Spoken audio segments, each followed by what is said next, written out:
Hello. Whilst it's going to be pretty wet across far southern parts and there will be some wintry showers in the north, for many it's actually looking largely dry today. Join me later for more. On this Wednesday morning, a very good morning to you. Nice to have you on board. I'm Eamonn Holmes. I'm Ellie Costello, and this is GB News Breakfast.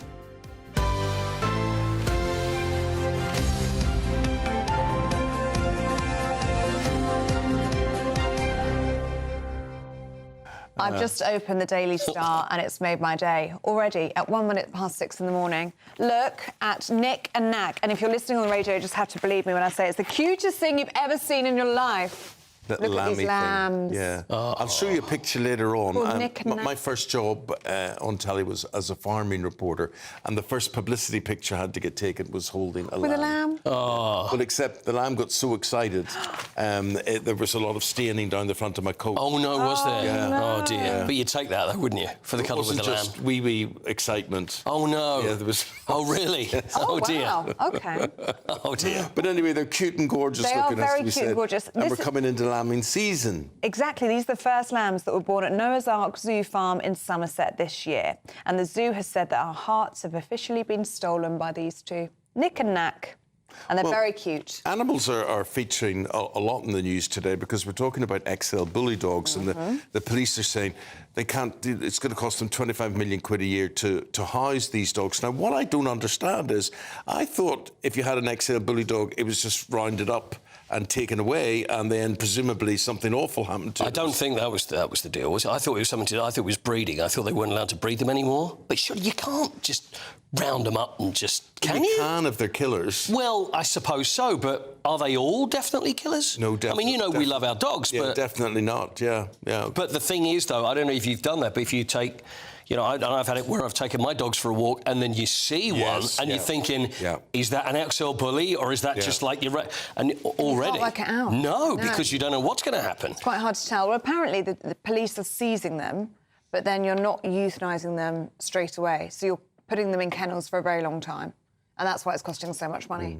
But even euthanising them is costing already so far £340,000. You see, the thing I'd like to say about walking your dog as well, a lot of people are very intolerant of their dog sniffing.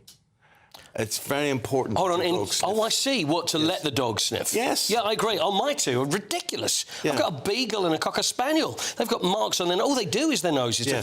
That's their experience. It takes ages. That's how they remember the world. That's how they remember smells. Right. And they educate themselves with this.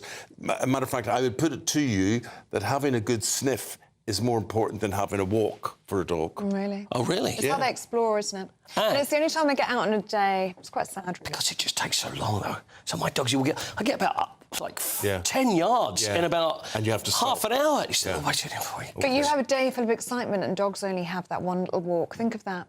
That's Next true. time. I Ellie do. will I stop don't for a tell them sniff. off, Ellie. I don't know. Anyway. Well, we'll find out what you're sniffing around later on. I will sniff around later, yes. Thank you very much indeed. Top story today, Britain suffering from a sickness of stagnation and decline. Who says that? The Prime Minister. Sir Keir Starmer is calling for an economic revolution today as he takes inspiration from Margaret Thatcher's legacy in a bid to cut red tape. Well, the Chancellor is planning an economic shake-up as she teases radical changes to growth policies. Well, among them are relaxed business regulation, a bold push to become Europe's Silicon Valley, and that divisive third runway at Heathrow. But will these plans take off or will they stall mid-flight? Let's get the thoughts of political editor of The Spectator, Katie Balls, who, we're delighted to say, is in the studio today. Katie, how excited should we be about what is going to be announced today? On excitement levels, I mean, a lot of this has been trailed already, so we're not expecting too many big surprises when it comes to the contents. And I think there's also a question of timing. So, for example, all talking about this third Heathrow runway, it would probably take about 20 years. Exactly. So... You know, my point about that, and the people who complain about pollution and whatever, goodness knows what fuel airplanes will be running on in 20 years' time. I mean, probably vegetable oil or something like that. Water. So there's so many things they're complaining about which I don't think will be relevant. Yeah, and I think that's the point Rachel Reeves has made too, which is you look at the advancements in kind of a green fuel, all the studies they're doing, it could all look quite different, but it also does go to show that as Keir Starmer talks about this, sickness and tries to compare his government to Margaret Thatcher's, which seems a little bit of a stretch at the moment. There's no quick fix, and lots of the things they're talking about could help a little bit, reducing the number of judicial reviews, attempts you can have, which can thwart infrastructure projects, building. But this is all, little pieces here and there, and I don't think we're about to feel we're in some big growth revolution, even if the speech does go to plan. Well, how much of this is actually growth-friendly when we look at the plans? I mean, we've already said it's going to take an awfully long time. Not only Heathrow's third runway, but also this European Silicon Valley that we're about to be promised. Yeah, so you look at some of the things Rachel Reeves is planning to say, and it does feel as though Liz Truss could say them in a speech back when she was Prime Minister, and we wouldn't be, oh, that's so different. So I think that you can see cross-party support for some of the measures. It's just, what else has Rachel Reeves done? Well, of course, she did that budget, which I think you could say was pretty anti-growth in places, with raising employer national insurance. You have firms to this day saying they're thinking about redundancies or at least not taking on more staff.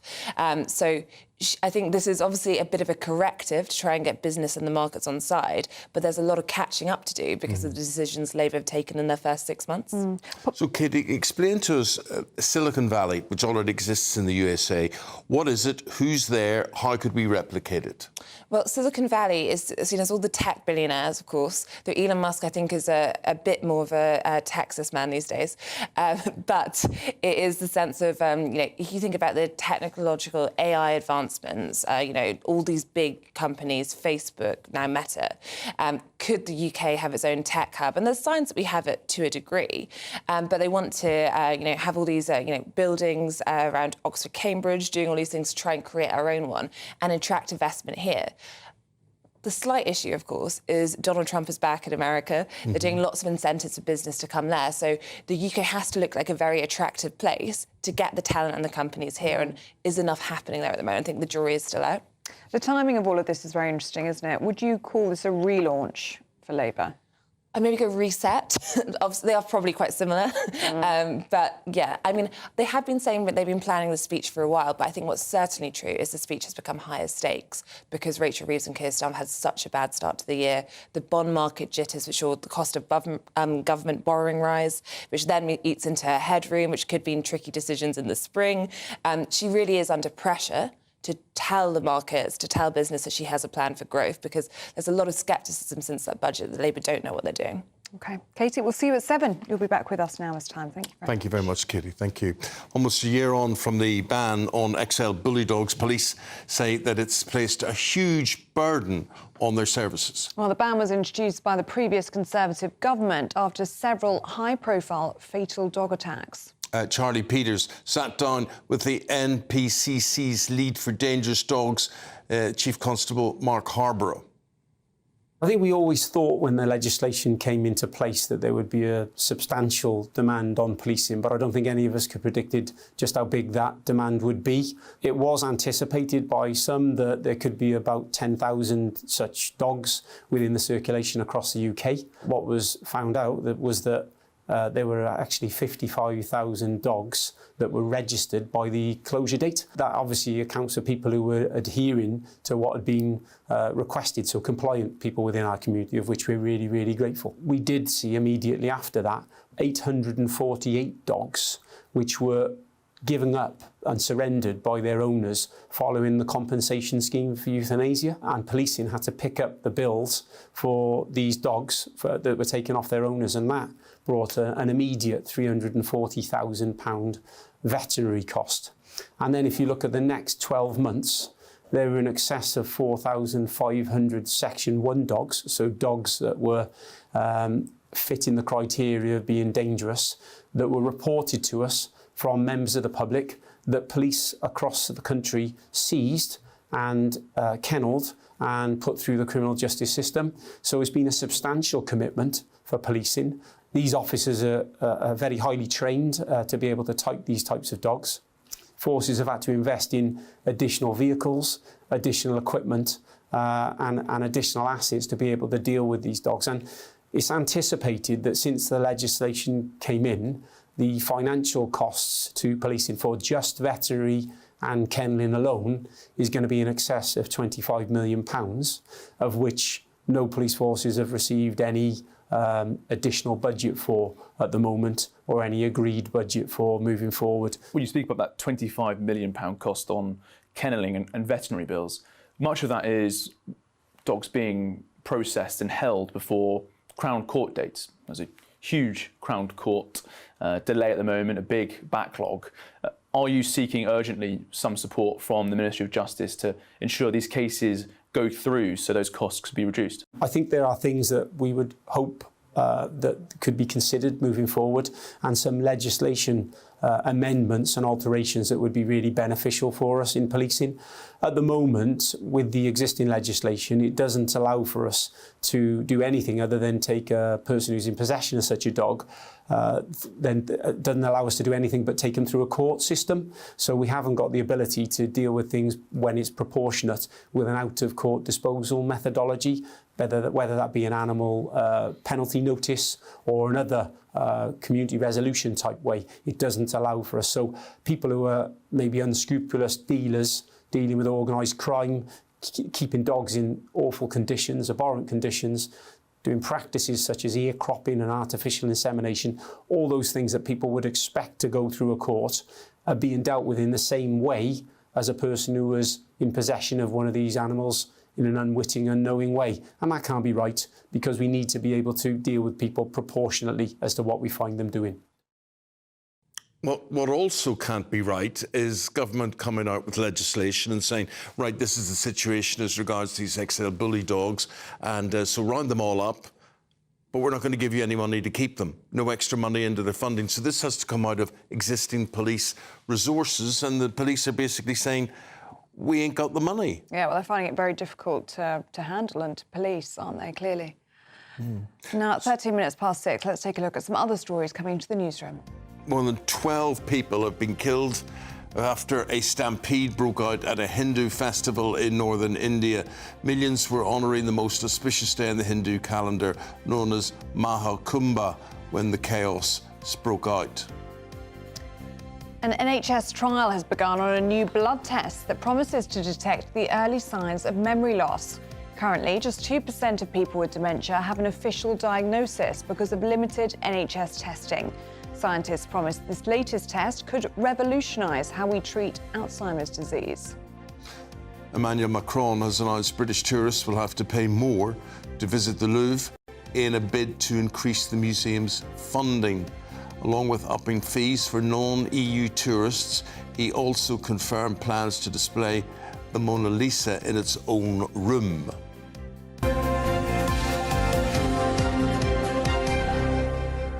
You saw the Mona Lisa recently. I did a few weeks ago, and I think where the French president is absolutely right, there's got to be a specialness about it. There should be its own room that you go in and you see it separately. And yeah, so I agree with that. And I also agree with charging tourists, foreigners, to the National Museum, which they should be doing here.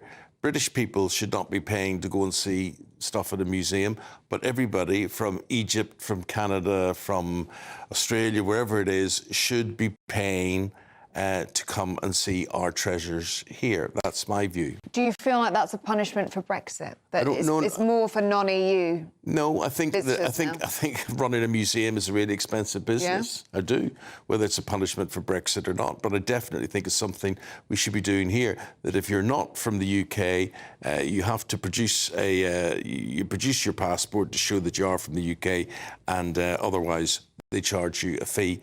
And I just, honestly, I look at museums and I think, why am I funding somebody from Kathmandu or whatever to come here and visit a museum? The British Museum, yeah. Why? No, it's a good idea. You know, they're queued up going to all these attractions. But No the Mona Lisa should be in another room, because you all know when you went to see it, I'm almost fell back then, when you go to see the Mona Lisa, when you turn around, there is the most magnificent painting on the wall, isn't it? It's like the size of the room.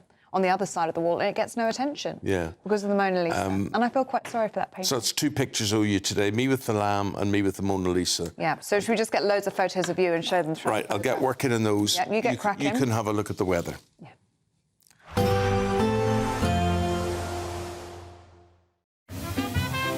Heavy showers first thing will be followed by a warm, cosy day. Boxed boilers, sponsors of weather on GB News. Morning, here's your weather forecast from the Met Office for GB News. There's actually going to be quite a bit of fine weather around for many of us today, although some wintry showers across northern parts, and in the far south we have some heavy rain spreading in, initially across parts of Devon and Cornwall, but further east it is going to turn pretty wet later on. Some uncertainty as to exactly how far north it's going to get, the rain, but likely to stay just to the far south. Like I said, across many areas a lot of fine weather to be had, some decent sunshine, but some sleet and snow showers over any modest high ground over parts of Scotland. Temperatures generally near normal for the time of year, but in the south with the cloud and the rain, temperatures are going to be a little bit suppressed, so a bit of a cold feel to things here. Now as we go through this evening, like I said, plenty of wet weather across southern counties, and that rain's going to continue for quite a while, clearing away towards the southeast overnight. Drier but quite cloudy across more central southern parts, clearer skies as we head further north into Northern Ireland and Scotland, but here there will be a fair few showers around, and similar to through the daytime we are going to see some of those showers falling as sleet or snow. We're only talking above 200-300 metres, that kind of thing, so not especially high ground to get anything wintry. As we go overnight, lots of places having a dry picture, still some showers though feeding in from the north, but a lot of clear skies away from the far southeast where we have that cloud and that rain. And because of these clear skies, temperatures will drop a bit below freezing in some prone rural spots, so a touch of frost for some of us, also some fog and freezing fog patches first thing tomorrow morning. These will clear, and then actually tomorrow is looking like another largely fine day for many places. The rain in the far southeast will quickly clear away, then there will be a lot of dry weather on offer. Most of the showers across Scotland and Northern Ireland will ease, though 1 or 2 are still possible, and then it's looking largely fine with a decent amount of sunshine, but some cloud and rain waiting to arrive later on. Temperatures on the whole looking similar to today, but brighter for many of us. Expect a warm front, moving from the kitchen right through to the rest of the house. Boxed boilers, sponsors of weather on GB News. Not a lot of sport happened last night, but it will happen tonight. Big Champions League action. Paul Coit will be telling you all about it right after this short break. Good Afternoon Britain isn't just about us. The wonderful thing about this programme is it's about everyone watching. It's an interactive programme. Well, there absolutely is something to see here, and we're going to be talking about it more. Whether it's breaking royal news, Will, please bring us up to date. or indeed a particularly punchy speech in the House of Commons, Very, very curious. we bring it to you live, and then we bring you live reaction as well. That's Good Afternoon Britain, weekdays from midday. Only on GB News, the People's Channel, Britain's news channel. This is Britain's Newsroom, where your voice matters. It's just astonishing. With expert analysis and honest opinion, we don't just keep you informed. We bring you unique perspectives you won't see anywhere else. Can't argue with any of that. When the news happens, it happens here. On Britain's Newsroom, weekdays from 9:30 a.m. Only on GB News. Hi, I'm Michelle Dewberry, and my show is your opportunity to cut through all the noise and dive in headfirst to some robust debates. Ideas clash. Situation, isn't it? Because the failure is... You're deliberately avoiding my point. Nothing's held back. And if you think this is the end of it, wait for more. And we do not shy away from the difficult stuff. Sometimes I want to shake people and say, if only you understood. So join me on Dubes & Co. weeknights at 6 p.m, only on GB News, Britain's news channel. Join me, Camilla Tominey, for a frank and honest discussion with those in power that cuts through the spin and gets to the heart of the issues shaping our nation. You haven't confirmed that you want to stand as leader, but you haven't ruled it out either. This report basically says that he's not fit to stand trial. Is he indecisive? Incompetent? I deliver the dose of reality Westminster needs. That's the Camilla Tominey Show at 9:30 every Sunday on GB News, the People's Channel, Britain's news channel. Join me, Nana Akwe, for an informative, interactive news programme with a difference. It's fun. No, he didn't say that, though. I'm so surprised. I think there's an element of truth to that. Join me from 3 p.m. every weekend, only on GB News, Britain's news channel. It's Patrick Christie's Tonight, and here we do things differently. It's explaining the absolute madness of this, doesn't it? It's explosive. I mean, this is very good. It's lively. 850. Your government sat there, Sean, and it did nothing. It's controversial. And the Middle East has been in turmoil since before I was born. It's everything you need to kickstart your evening. Everyone's had their Weetabix tonight. I love to see it. That's Patrick Christie's Tonight, weeknights from 9 p.m.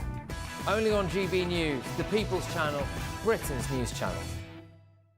Headliners on GB News 11 p.m. every night. It's got 3 top comedians going through the next day's newspapers so you don't have to read them, which is great. That's a good point. He's lying. I mean, maybe he's not lying. That's Headliners every night from 11 p.m. and 5 a.m. as well on GB News, Britain's news channel.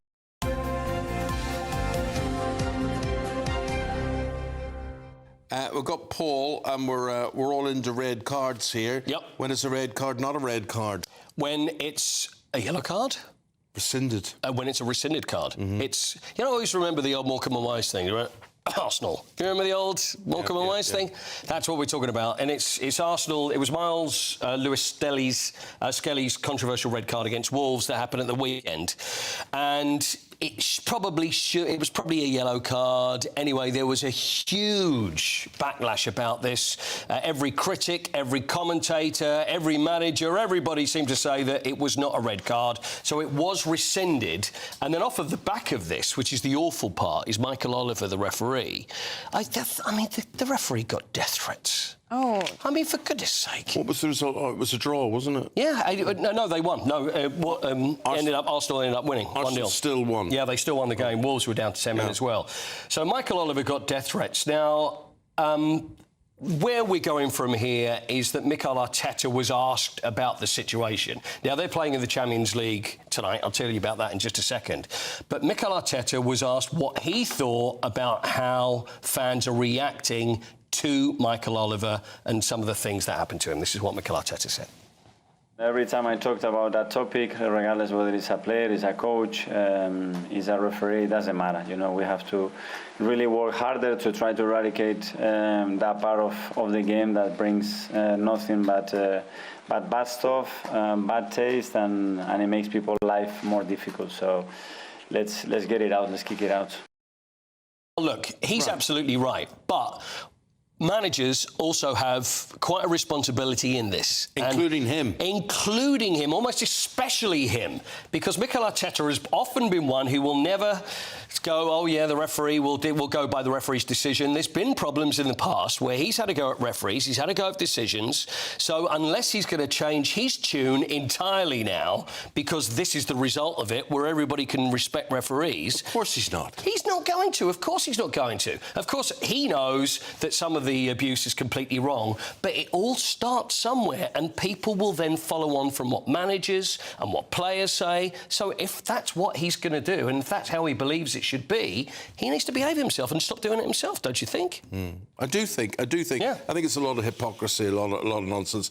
Practice what you preach. Absolutely. So Michael Oliver was, ironically, was supposed to be the referee for the Arsenal game this weekend against Manchester City. So now he's been taken off that. And I thought, well, I hope this has nothing to do with a bad decision, but it's probably for his own safety, and now he's been moved to Ipswich versus Southampton. I wonder what will happen to him long time, though. There's a lot of controversy surrounding Michael Oliver. Yeah, he's essentially a good referee, but referees make bad decisions. It also goes to VAR. Maybe they should have picked it up. Things happen. We know things happen. But it's interesting that this one is not a VAR decision. It was a refereeing decision. Things are going to happen tonight in the Champions League. Really some cracker ties here. Yeah, there really is. So the last round now of the Champions League, and this is why it's changed, because there's still jeopardy with one game to go. So there's 18 matches. They're all played at exactly the same time tonight.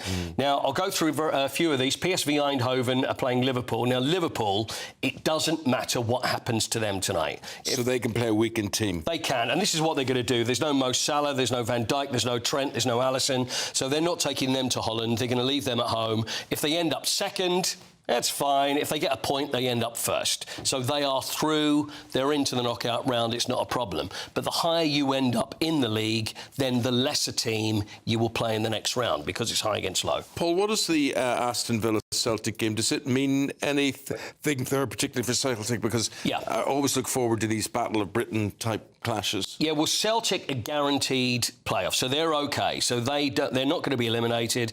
They're going to be in that playoff point, which is 9 to 24 in the league. So it doesn't matter what happens to you, you still get a game. Although Aston Villa must win if they want to stand a chance of being in that top 8, which means they don't have to do the playoff. Do you see what I mean? That means they will go straight into the... It is kind of complicated, but for the first time, whereas originally I was saying about, it's all about money-making exercise, it's just nonsense, it actually works out that it makes those last games interesting, whereas usually they're just dead rubbers. So Aston Villa need to win. Man City, though, they absolutely need to win. I mean, this is unthinkable. They're 25th. In the Champions League, it's the top 24. Anything below 24 goes out. So they play Club Bruges, who are 3 points above them. They have to win to stay in the Champions League. If they don't, they're gone. OK. Can we talk about twins? Twin magic? Yes. There are, for the first time in over 90 years, and don't ask me who the first ones were, there are twins that are going to be representing England, playing in the Six Nations, against Ireland, and that's Tom and Ben Curry. Now, Tom is England's youngest ever starter at the age of 18, so they're going to be playing together. First time it's ever happened. I was trying to work out... Well, they're both 18, aren't they? Yeah, but no. Well, they were then, but they're not now. If they were twins, I think they would be. Yeah, they're twins. Yeah. One's 18, the other one's 26. but they're playing. It's the way he said it. I agree. Yeah, I know. It was, listen, 18. I'll take the fall for this. It was the way I said it. It was my fault. Yeah. The way I tell them. Oh, you're confusing me. So anyway, they're playing. But famous sporting twins. There was Frank and Ronald de Boer, who played for the Netherlands. I know the eyes are going to glaze over here. And sporting twins, there's not many. There was a couple of tennis ones. Do you remember there was the Gullicksons? Do you remember Tim and Tom Gullickson? No. Were they actually called Tim and Tom? Tim and Tom. That's fantastic. They're just like the lambs that you had earlier. Bob and Mike Bryan, tennis players. That's the one of those who had the same hip operation as Andy. Andy did so as Andy Murray did, and that was anyway. That's why they're famous. Steve and Mark Waugh from Australia, cricketers. You've heard of them. And the motor racing people, the Rubble Brothers. Yes, that's it. Yeah, what from Wacky Races? Rock and Gravel. But were they twins or were they just brothers? Oh, that's a good point. Yeah. There's a lot of siblings. I think they're twins. I think they're twins because they look so similar, didn't they? So they must be twins. I'm pretty sure they were twins. Yeah. Or showbiz twins. Is there any famous? There's more of those, I'd say. Olsen twins. Olsen twins. Jedward. Wait, are they twins or are they siblings? Cray twins. Jedward. Were they twins? Cray brothers? Yeah, exactly. No, the Cray twins. Yes, of course they're twins. Yeah. So anyway, moving away from the sport, but famous twins. Yeah, that's what I was thinking of. Thank you, my friend. Nice. Thank you very much. Do you think we ended on a low there? Do you think? No. I just got people thinking. People will be at home. I enjoyed that. Okay, people will want to contribute to your twin lineup. And that's what I was trying to do. So famous twins. Have your say and remind Paul of famous twins. And actually, to make it, yes, we're looking for sporting famous twins, but. Showbiz is fun too. But that's what I'm thinking. I think we'll take any twins. But both have to be well known, not just one famous one and one the twin isn't. It'd be good if they're both famous. Being the twin of a famous twin must be hard. Yeah. And especially if say, "Oh, are you?" And you go, "No, I'm not." No, I'm not actually. That's my identical twin. Yeah. All right, Paul, thank you very much indeed. Thank you. We do have to say the time is ticking away, running out now for the Great British Giveaway. It's 50,000 quid and it's going to end on Friday. So that leaves, was that 3 days or 2 days left? Wednesday, Thursday, Friday? Two. Two? Two. Well, if 3. You don't count Wednesday, Thursday, Friday. But 2 from now. 2 from now, so forget it ends today. Friday. It ends Friday. Anyway, here. We've got 2 days left, so don't miss out. With us still to come, Claire Muldoon and Norman Baker are here going through the papers with us.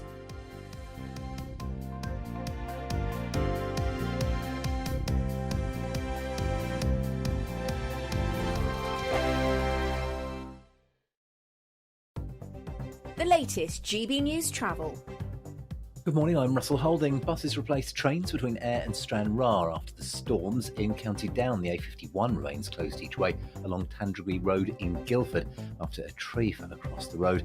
On Friday in Nottinghamshire, the A617 is closed each way between Kelham and the A46 at Newark after an accident. The M4 in Berkshire is closed westbound from junction 11 to 12 near Reading for emergency repairs after a vehicle caught fire yesterday afternoon. Gatwick Express train services are suspended because of a landslip. In Surrey, the A3 is closed northbound at the M25 Wisley interchange where overnight roadworks have overrun.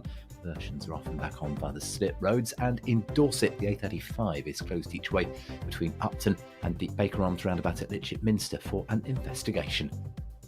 You can stay up to date throughout the day by visiting our website gbnews.com. Good afternoon, Britain. Weekdays from midday.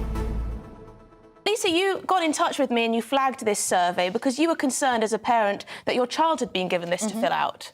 Yeah, I mean, my daughter came home from school, she was very confused. She was asking why somebody would want to hurt themselves if they were feeling sad or worried about something.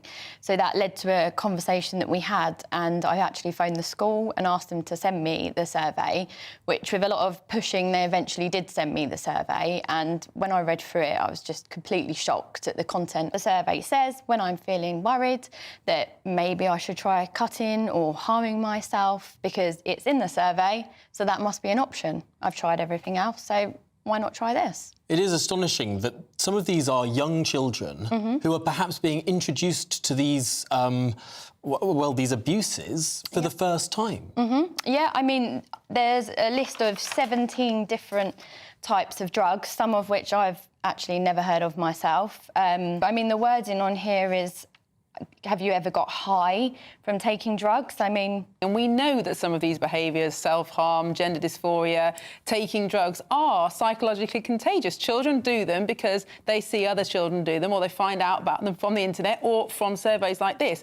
So the idea that this is just information gathering and won't go any further than that is ridiculous. There was a similar survey in Scotland, I think, about 3 years ago, where children the same age, 11, 12, 13, were asked about their sex lives. How many times have you had sex in the last year? How did you have sex? Did you use contraception? Totally normalising underage sex. So the idea that children are just mini adults and we can confront them with all the same kind of ideas and dilemmas that adults have to face is just ridiculous.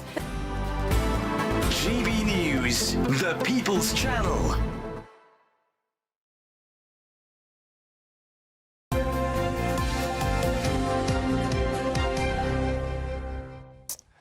Welcome back. Good to see you again. Now, we've got our poll of the day, which we run every day. That's hence how it's called Poll of the Day. Yes. And the question for today is what? Do you think that streaming services like Netflix should come under the BBC licence fee? We'll bring you the live results throughout the day, so make sure you stay tuned. The final result, as always, will be announced later in Martin Daubney's show. If you want to get involved, you can scan the QR code on your screen. So the question is basically... Or go to gbnews.com/poll. Basically, to watch a streaming service like Paramount Plus or Netflix or whatever, you would have to have a BBC licence fee. That's what they're saying. It basically means that anybody with internet would have to pay the licence fee, because if you can stream, you'd have to pay the licence fee. Right. So it means that everybody would have to pay So it's a way of getting... everybody to pay it. More people paying for their licence fee, even though you already are paying for even if you don't watch the streaming BBC. service. I'm going to get the views now of this. We've got Norman Baker and we've got Claire Muldoon with us today. Norman, what do you think? What do you think of that situation? I think it's important that the BBC, for all its faults, continues to exist and continues to be there as our prime broadcast, with due respect to GB News, ITV and everybody else. Because what you see in America is an absolute aberration in terms of news coverage, where you, in fact, can't rely on what's being told to you because everything's biased. You see that from the newspapers. Naturally, they've got editorial views. We rely on our traditional broadcasters for balance. And if we end up with the BBC having no money and therefore wilting on the vine, as it were, that's going to be a very serious matter. Of course, what's happening is more people are using streaming services, more people are using internet, and fewer people are actually watching television in the way they used to watch television. So we have to recognise the situation has to change because fewer people are now buying licences. licences, and that absolutely is death by 1,000 cuts. Claire? Well, it's not just the process of the licence fee, it's the BBC itself. The public have lost confidence in the British broadcaster because of X, Y and Z talent that they've had that we're not allowed to call talent anymore. But we must remember what they do. They are one of the only news teams in the whole world that actually have independent British broadcasting journalists in every single corner of the world that's there to report on news. Not a lot of people have that in terms of output. And I think it's really important that we don't move to adverts all the time, to really rubbish drama, and we mustn't forget actually what the BBC gives us. Yeah. The other thing is, we look at 18 to 24-year-olds. They get their news from X, from TikTok, from Instagram, from Facebook, none of which are British, by the way. They're all American or they're Chinese. And this is the same generation, half of which think we should now prefer dictators to having democracy in this country. This is where we're going. People aren't being educated properly and given balanced news. Well, I see that Sky News announced yesterday that they would be charging for their whole service, I think in 5 years' time, so that they're building to that. I think that's a huge risk. I think that people will watch stations like Sky News, but will they pay to watch it separately? Well, it's not, but you find News UK did that with their news arm at Talk as well. It's all been moved linear, and that's the key now. You move everything from digital onto linear for your search engines. You can go in and YouTube and find all the news things. People want things fast. They want it instantly. They want to be able to change the channel on their TV and find out information. I don't think they want to have to stream. No. OK, well, we're going to change the channel now. We're not going to change the channel, sorry. We're going to go to the break. We'll be right back on this channel. You're going to find the weather situation around Europe where the sun is shining, and we're back with the guys right after this. Ready to soak up that holiday sunshine? Won't we need some cover? No worries. All sorted. All Clear Travel Insurance sponsors GB News Travel Destinations Forecast. Looking ahead to tomorrow and across southern parts of Europe, there's quite a mixed picture. There is still some rain and even a bit of hill snow around, especially across northern parts of Spain into southern France. Elsewhere across Spain and Portugal, it's actually a bit drier and brighter than it has been recently, and similar across much of Italy for now, although there is some rain around and rain affecting Greece as well. There will be some further dry, bright weather to come as we go through into the weekend, with temperatures around or a touch above average for the time of year. All Clear Travel Insurance sponsors GB News Travel Destinations Forecast.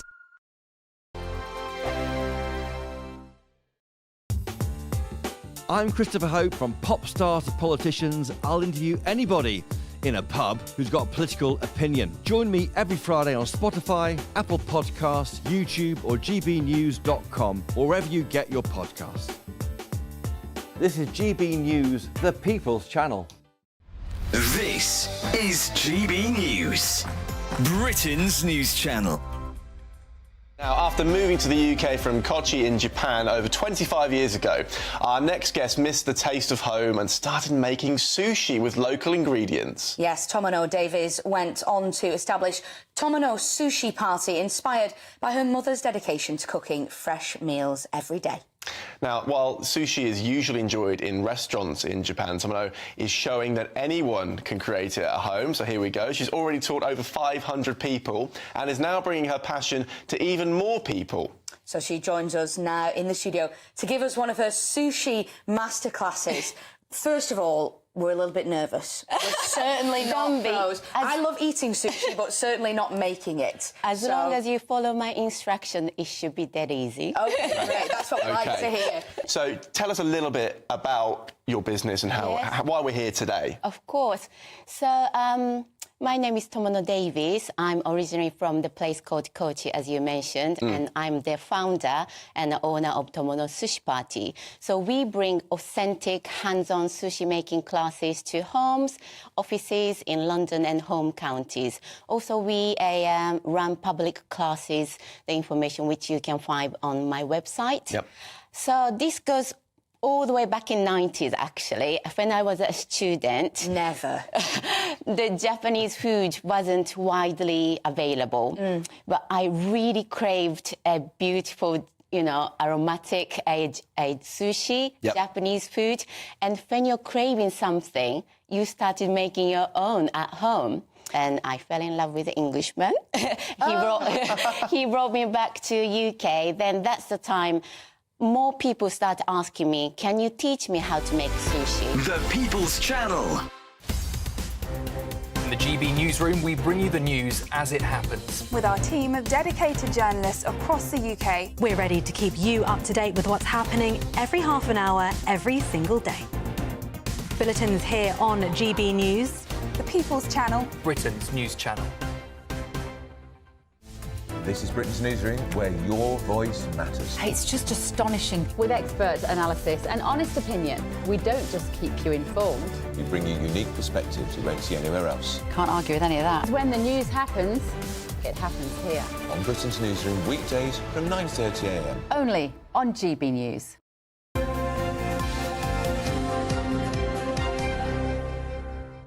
We're back with the papers with Norman Baker and Claire Muldoon. Morning, you two. Morning. Norman, let's start with this story, shall we? The front page of the Times, it's our top story today. Keir Starmer invoking Thatcher, of all people. Well, I mean, it's desperate, isn't it, really, in an attempt to kind of shore up support by referring to a previous Prime Minister. I have to say that the whole thing's desperate about red tape, because every government, at some point, said it wants to cut red tape, every single one. When I was in government, in the coalition, we had a kind of one-in, one-out regulation thing, and it became two out, two in, two out, one in as well. So an attempt to cut red tape there. That's one thing. So there's nothing new about this. Every government comes to promise red tape being cut. The second thing is, the elephant in the room here, most of the red tape that's arisen in the last few years has been as a consequence of leaving the European Union. Huge number of barriers to trade as a consequence of leaving the European Union. I got the figures, actually, from the World Trade Organization, which is that UK exports have fallen 9% compared to the last quarter of 2020, when we were in transition out of the EU. On average, other economies in the advanced world have gone up 1%. And the same thing with imports. Imports have fallen 9%. Other economies in Europe and elsewhere have gone up by 3%. People have stopped exporting and importing if they're small businesses. They're so complicated to do that. So where is that in Keir Starmer's plan to deal with red tape? That's a big problem. Claire? I think this government has overarched really into the norms of public life and public duty, and I think they are very much the nanny state. And for someone that has removed the portrait of Margaret Thatcher, I find it completely shocking that he keeps going back and making reference to. Yeah. They don't want to be associated with Thatcher. Then suddenly someone says, "Oh, we've messed up the budget. Let's get association with Thatcher." No. Absolutely. And whilst government can overarch and overreach into public life and into our lives as well, I think this one, in terms of nanny state, is just going too far. They need to pull back. But also look at the optic. Look at Reeves at the moment. She told us last week to be more positive, just like Trump's being. And I think they're riding on the wave of this hopefulness, this coming out of austerity, that things aren't as bad as they've actually made it for us. And I think they're wrong. I really, really do, and I wish they would go. Well, will Peter Mandelson, Norman, be going to Washington? Because there's been a big development in this. Tell us about this. This is front page of The Telegraph. The Telegraph, yes. I mean, there's an FBI dossier which has been compiled, apparently, and handed over to senators and no doubt to Trump as well, detailing Mandelson's links with China, which are quite significant, by the way. He's got this company called Global Council, which has been busy arranging for trade with China to be sorted out, for links to be established to help Chinese companies. In fact, when I was a minister and I was in Beijing for a transport matter, I happened to see him there. So he spent a lot of time, I think, in China. And, of course, although he's now going to be our ambassador in America, he says, by the way, that Trump's approved that, although the Telegraph said it's not yet certain. If he's got to become that ambassador in America, he's still going to have 25% ownership of Global Counsel, so he will benefit from what his company is doing. Now, I've got no time for Peter Mandelson, I have to tell you. You may remember, if you go back far enough, 20 years ago, I was the person who got him sacked over the Hinduja passport affair and the Millennium Dome, when he was actually encouraging the Hinduja brothers to give money for the Millennium Dome in return for helping them with citizenship applications. And he had to leave office as a consequence of that. And of course, he's left office for other things as well. He got sacked for something else, some loan he had before that. So I don't actually like Peter Mandelson very much, I have to confess. I don't trust him. I don't think he's a particularly good appointment, and I think he'll cause ructions in the States. OK. Claire, let's take a look at the Times, shall we? And the population is to grow by 5 million by 2032. Now, this is scary. It is down to migration. so scary. But, you know, there is statistics from the Office of National Statistics, and their data can sometimes be flawed, and their data is only controlled by what goes into it, right? So they are looking at past performance, and that's the way they've actually projected this going forward, how we deal with migration in this country. There's quite a big article in the Financial Times about it too, and they're less sceptical of those results, and they're saying, yes, it might be a good thing because we need extra workers to grow the economy. In what way? I know, Eamonn, I know. It doesn't work like that because we do not get the skilled labour in that we actually need. But look, I think we are full to capacity at the moment. Yeah. We don't have the facilities, we don't have the infrastructure, we don't have anything to support these levels of population growth. So the Mail is saying today, overall figures in the country, 72.5 million the population would rise to. Yeah. That's like having 9 Manchesters. 9 Manchesters in 7 years, yeah. The population of Scotland as a whole is just over 5 million. Yeah. I mean, that's like 3 countries. Yeah. It's ridiculous. It really is ridiculous. What do we do? How can we get control of this? There must be a way, and we mustn't use human lives as political footballs. We need to have the guts and the know-how to stop it right dead in its tracks. But business wants it.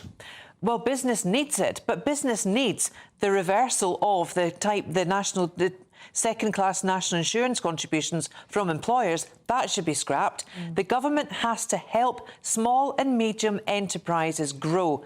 That will grow the economy. That will help grow better conditions for the population and indeed society. Norman? I think what business will say, and I'm not in any way comfortable with 72.5 million, because, I mean, when I was younger, it was 50 million or thereabouts. It's gone up enormously in my lifetime. But we have got a situation where the population is ageing. The number of people who are going to be over 85 is going to nearly double to 3.3 million by 2047. And, of course, they are people who need to be quite properly supported. They're people who won't be earning. They're people who will be pulling from the state in a way to return what they've given to the state. Will they really, though, Norman? Because they are baby boomers. They are sitting in equity in their houses, a lot of them. Well, and if you're going to tax them, then, of course, you can get money that way. But, I mean, the reality is that the population is getting older, and the only way to actually provide enough money to keep things going is to have more working people. So I'm not comfortable with 72.5 million, but I understand why people think it may be desirable. I actually think they should promote people having, women having more babies. I think if we can self-sustain our own population, that makes it better. Be like China. People have babies. Well, they're going down. The population in China is going down because of the one-child law. Yeah, yeah. Or there's also a cause this morning for skilled work visas that we change the threshold and requiring skilled workers, talented workers, or workers who are on a certain salary into the country. We could maybe look to the Australian model, and that's indeed what they do. But we need to stop people coming into the country right now. We do not have the ability to take care of them, let alone take care of our own. And charity starts at home. And if they do come into the country as tourists, we should be charging them for museums and things. Now, do we have that picture of maybe Mona Lisa there? And basically, President Macron, you see, I think this is a really good idea, Norman, that basically saying if you want to go to the Louvre or whatever and you're a foreigner, you should be charged for it. If you're a native of the country, you're not charged for it. Surely that is a way of funding our museums? Well, I mean, look, I mean, there are charges already for French museums, I think, and therefore the system is in place already to differentiate between people who are EU citizens, not just French, but EU citizens, as opposed to non-EU citizens, including us now. However, there are no charges in this country. I regard it as actually quite progressive that we can access art without having been charged to see it. If you introduce a charge for people who aren't British, what that means is you have to create a huge bureaucracy this was actually looked at in government, by the way, when I was there, a huge bureaucracy to actually check people when they come in. British people have to demonstrate they're British by having passports or some driving licence or something else. And you actually end up with a whole lot of money being spent on people checking things. I'd just like to see what the figures would be, how much we would raise. Now, here we are. Here are two famous people in this picture that we're about to show. One is me, and the other one is the Mona Lisa there. Pity we got the top of the Mona Lisa's head cut off there. But now, actually, I was very, very lucky because they said to me, would you like your picture taken? And they brought me to the front of the queue and I got my picture taken. Otherwise, you're standing behind hundreds of people looking at this. So Macron's idea is that you have, and I think this is absolutely right, that there should be a separate room to go and see the Mona Lisa. Yes, I agree with that. I mean, I've seen the Mona Lisas too, and there was a huge crowd there, and of course, you can't get that close to it. And it's tiny, yeah, but isn't it? I did. Yeah, I get that close. Well, you're lucky. Special treatment, Eamonn. I don't think many people get that. Well, Keir Starmer gets that. He gets to jump queues too. Oh, well, yes, that's true. That is very true. Claire, let's have a look at this cyber attack risk, shall we, in The Guardian today? It's absolutely huge. It really is, and it doesn't deserve, what is it, second page in the Guardian today? 58 government departments are at risk of a cyber attack. That is huge. You can imagine the amount of data that's held in these departments. We're talking about HMRC, we're talking about the NHS. It's absolutely massive, and it's data that you and I hold, or they hold on us, and that's the difficulty. What do they do with all of this spyware, this malware, all of these things that are coming in insidiously online in data handling? Who owns the data? How is it kept? It's called horizon planning. It is very, very dangerous, and yet Sunak had wanted the UK to be front forerunners of AI and the ability to store data and keep us safe. Well, they're not. There's another dimension to this, actually, which is that the way hostile countries are now attacking Britain is not so much through traditional weapons, it's through cyber attacks. Yes. And we've seen, for example, the British Library and others who've been subject to ransom. Scary stuff. It Absolutely. Guys, be back with more scary stuff than non-scary stuff. They're going to see them again in about 45 minutes' time. Now let's get a check on the weather with Alex Burkle.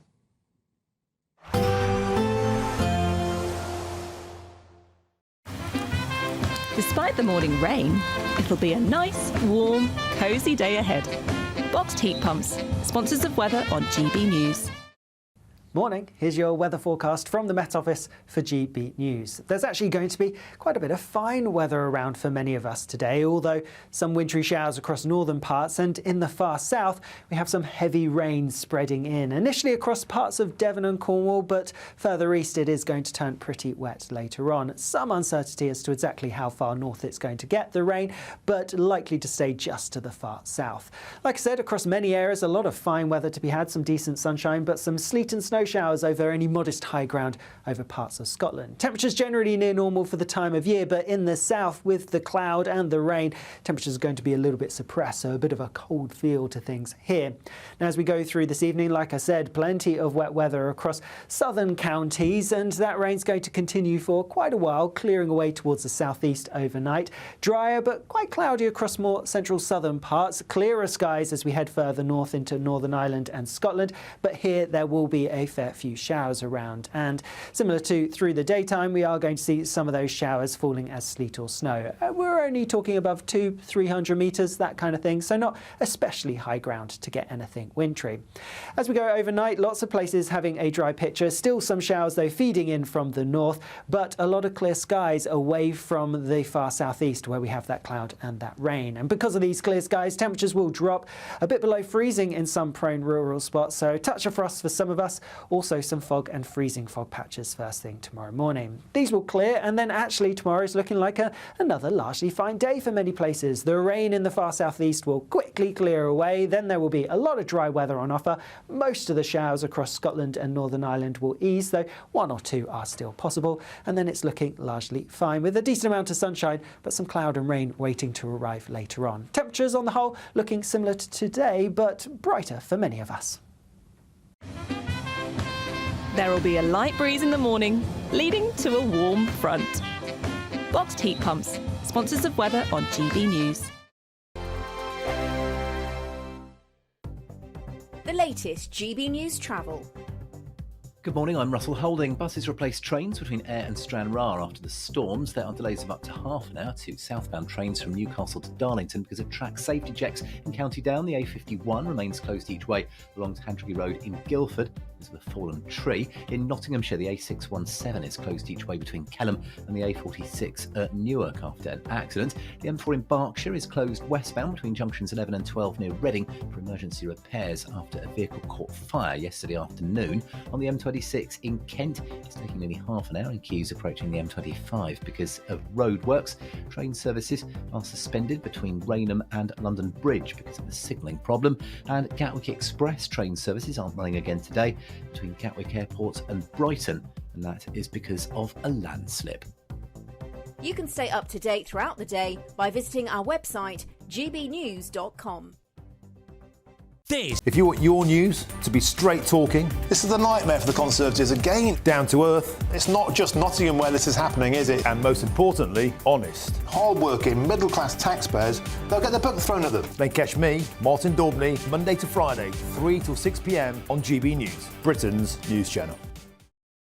We're proud to be GB News, the People's Channel, and as you know, we always love to hear your views. Now, there's a new way of getting in touch with us at gbnews.com/your say. By commenting, you can be part of a live conversation and join our GB News community. You can even talk to me, Bev Turner, or any of the members of the GB News family. Headliners on GB News 11 p.m. every night. It's got 3 top comedians going through the next day's newspapers so you don't have to read them, which is great. That's a good point. He's lying. I mean, maybe he's not lying. That's Headliners every night from 11 p.m. and 5 a.m. as well on GB News, Britain's news channel.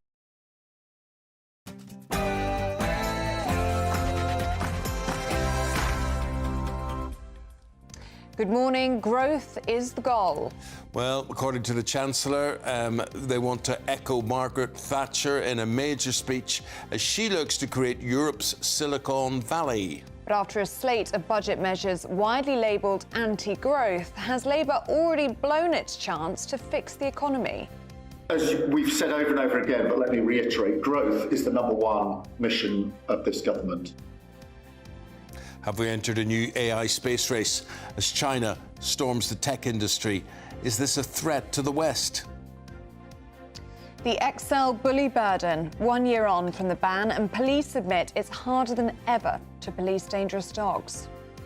The financial costs to policing for just veterinary and kennelling alone is going to be in excess of £25 million, of which no police forces have received any additional budget for. OK, if you only watched streaming services or listened to the radio, would you still pay a licence fee to do that? That's the latest idea floated by the government to keep funding the BBC. And sport. This morning, Pep Guardiola's Manchester City must beat Club Brugge tonight, or they'll be out of the new-look Champions League. Rory and Tiger have taken each other on indoors. And how much would you pay for Sterling Moss's F1 car from 1955? It'll be a lot. Hello. Whilst it's going to be pretty wet across far southern parts and there will be some wintry showers in the north, for many, it's actually looking largely dry today. Join me later for more. Hello there, very good morning to you on this Wednesday morning. Welcome on board, I'm Eamonn Holmes. I'm Ellie Costello and this is GB News Breakfast.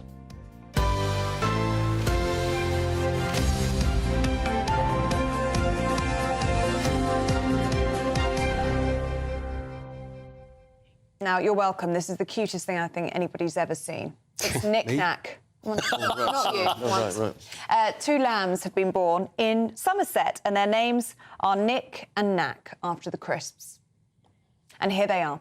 If you're listening on the radio, you've just got to imagine they are the cutest things you've ever seen. The zoo, this is Noah's Ark Zoo Farm in Somerset. They love each other, don't they? They've said our hearts are so full. Do you think they'd notice if they disappeared one day and maybe ended up in my garden? Well, look, I had a little lamb. Did you? Its fleece was white as snow. Oh, did you? Yeah, and here's me with my lamb, because my first job in television was as a farming reporter. So this is me at 19 with a lamb, and Paul, the lamb became so excited. Sure. It it got not only a loose bladder, but it got loose bowels. Oh, as well. dear. Oh, dear. All down the front of that coat. But you look very happy about it. You do, yeah. Well, and that lamb will be a sheep now and probably embarrassed about what it did to you. It'll be dead now. That lamb will no longer be with us. It was over 50 years ago. So that picture's 40-something years ago. It is, but there we go. Love the lambs. So it is lambing season, and thank you very much for those pictures, and Nick and Knack are just lovely. Oh, yeah, it's made us all smile this morning, hasn't it? This might not make you smile, though. A story in the Daily Star this morning saying that school trips have got so expensive and so out of hand. There's just a waste of time. What's the point of a school trip? What is the point? 64%. I used to send my kids off to Scotland to go whitewater rafting. I was always scared, stiff, frightened. They don't need to go whitewater rafting. So you'd be worried about the safety element? Yes. Well, this story is saying that 64% of British parents now can't send their children on school trips. These are long trips. Are these the long ones or the day ones? The whole this let you go away? 16% couldn't afford to send their child to a museum. Yes, and 4 day ones. I could be OK with the day ones, but it's the long ones. Matter of fact, there's a court case in Northern Ireland at the moment about a school trip, a rugby trip to Portugal, which has ended in big trouble.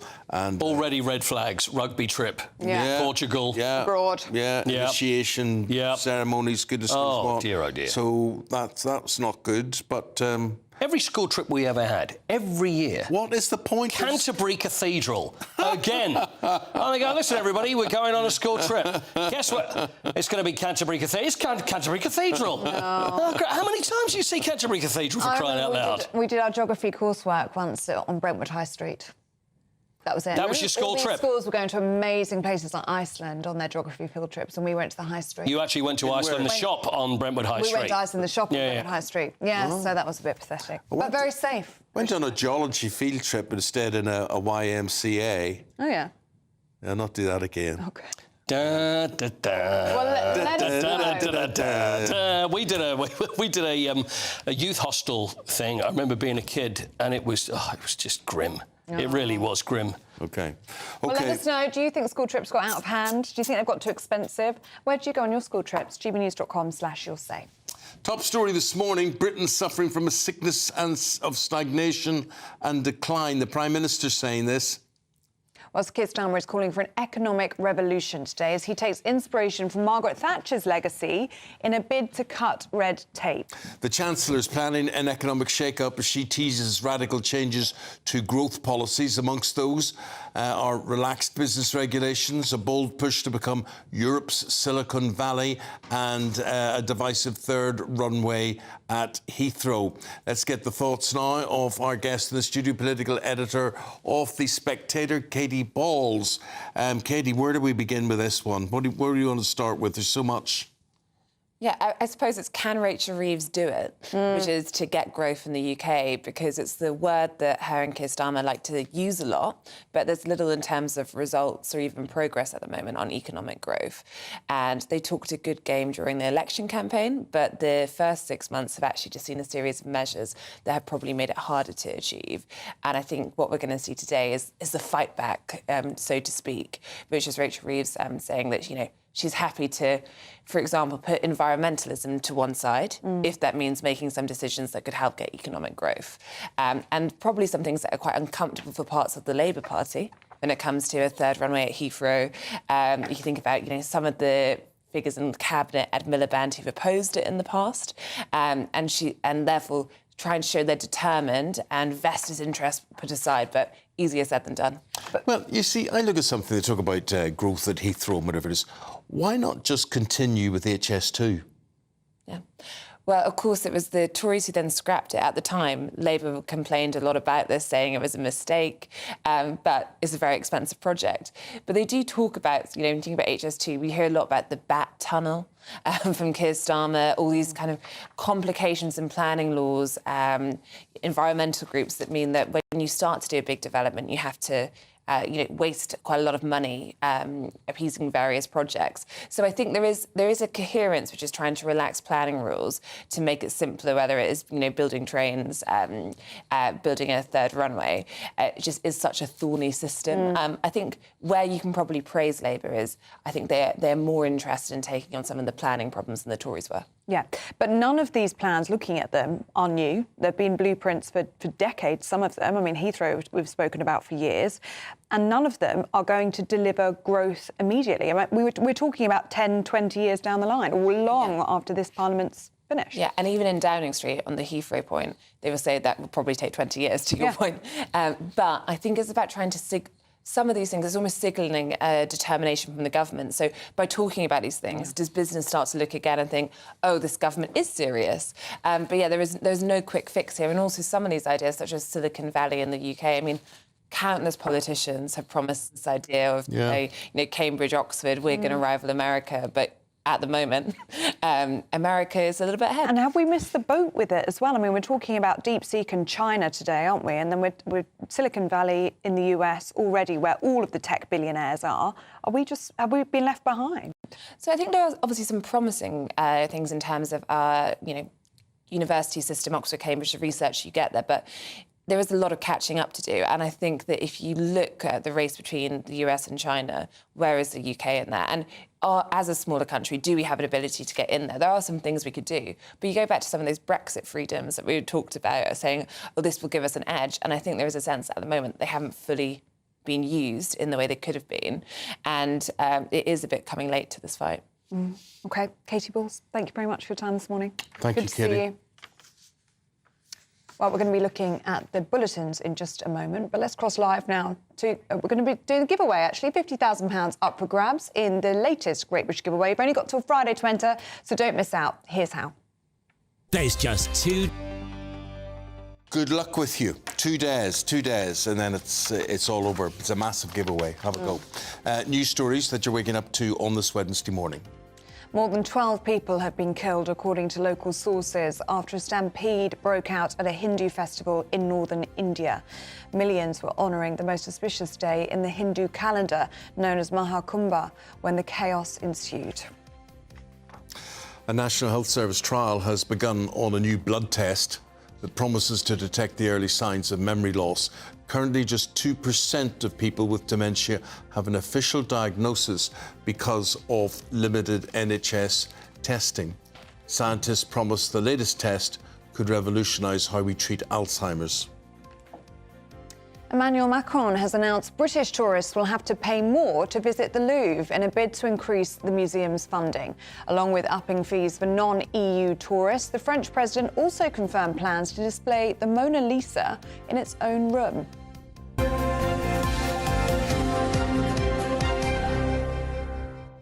I'd like to say about the Louvre, when I was there a few weeks ago, the disabled access was amazing. Oh, well, that's good. The loos, the way of getting around, everything was really, really good. They looked after you as well, didn't they? They wheeled you to the front to see the Mona Lisa, which is what you're there for. Yeah. Ultimately. Yeah. So that's good. Well, let's cross live now to Westminster and speak to the Shadow Financial Secretary to the Treasury, Gareth Davies. Really good to see you this morning, Mr Davies. So Rachel Reeves this morning will be planning to go further and faster to increase economic growth. She wants to implement the Silicon Valley of Europe. What do you make of these plans?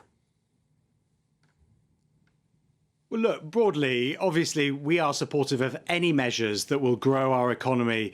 God knows we need it after the last budget. And so we'll look for the detail today. We'll see what she says. But we've been very clear that, we do need more infrastructure in this country. We need more growth. And so let's see the detail. But I think the punchline for us here is that it's almost too late. The damage that the budget has done is affecting borrowing costs. It's slowing growth, it's put inflation up, interest rates staying high for longer. These are all things in the immediate term that are hurting our economy. And so measures that will be built and executed on in the 2030s isn't going to help growth today, isn't going to help the businesses who are paying more tax and cutting jobs as a result of the last budget. Well, so you say we need this investment and we need this growth, but Gareth, how do we get it? If it's not going to be this way, how do we get it? Well, we do get it through infrastructure, absolutely. And we set up, for example, the UK Infrastructure Bank to mobilise more private capital into infrastructure. That is absolutely how you grow an economy. But you know, governments don't create the growth, they create the environment for growth. It's businesses and investors who create growth. And unfortunately, at the moment, we do have an environment which is not conducive to investment. And that's why we're calling on Rachel Reeves and the government to urgently look at not just the regulatory side, but the tax side, because that's what's hurting businesses today. That's what slowed growth. You remember when Labour came to office, we had positive growth, fastest growth in the G7, and on a good trajectory. Since they've come to office, growth has slowed, and that's because of confidence nosediving. It's because inflation's gone up, interest rates staying high for longer. Those are the things that we need this government to tackle. At the moment, the biggest blockage to growth is Rachel Reeves and Keir Starmer themselves. And so while we support any measure to build infrastructure, they've got to get the immediate term conditions and environment for businesses right. Gareth, there you are. You said you support circumstances for internal growth, but you scrapped HS2. I mean, there was going to be internal growth there. Why don't we just reinstigate that? It's a great question. I think it's a fair challenge. Whenever you build infrastructure, you've got to do it in a way that offers value for money for the taxpayer. We have to realise it's not our money and it's other people's, and people already pay a lot of tax. And so when projects do become too expensive and not in the end value for money, when you can redirect some of that money towards, for example, the road network, we introduced Network North because most people travel by road and not by rail. That's the decision that we took, and we took responsibility for that. It's a fair challenge, as I say, but you've got to balance the need for more investment and infrastructure with the fact that it is taxpayer money. You've got to do it in a way that is value for money and constantly make that assessment. Would you welcome a third runway at Heathrow? I think, look, on Heathrow, we'll wait to see the announcement that is being made. This is something that's been discussed over many decades, as you know. In principle, of course, we support, as I said, any infrastructure projects, including Heathrow, but that would be subject to a series of criteria. There's going to be a lot of disruption, a lot of people affected by it. Labour need to answer how they can deliver a third runway at Heathrow while mitigating those issues and, of course, offering value for money. And so we'll look at the detail. But in principle, yes, again, we support any infrastructure that will grow our economy. Gareth, what about growing the population? You've got business. We hear business say we need more workers. We need more people to feed the workforce here, whatever that workforce may be. And figures out today show that the country, between now and 2032, not long away, could grow to a population, overall population of 72.5 million people. Could you just begin, maybe try and explain to me, are we overpopulated or are we not? So, first of all, those projections are quite worrying, to say the least, and unacceptable, and we have to act to ensure that that doesn't materialise. We have a situation in this country where we have become overly dependent, I think, on low-skilled migration at the same time as we have 9 million people who are out of work and economically inactive. We have to tackle that fact first, I think, by getting more people, our own people, into the workforce, trained up and economically active.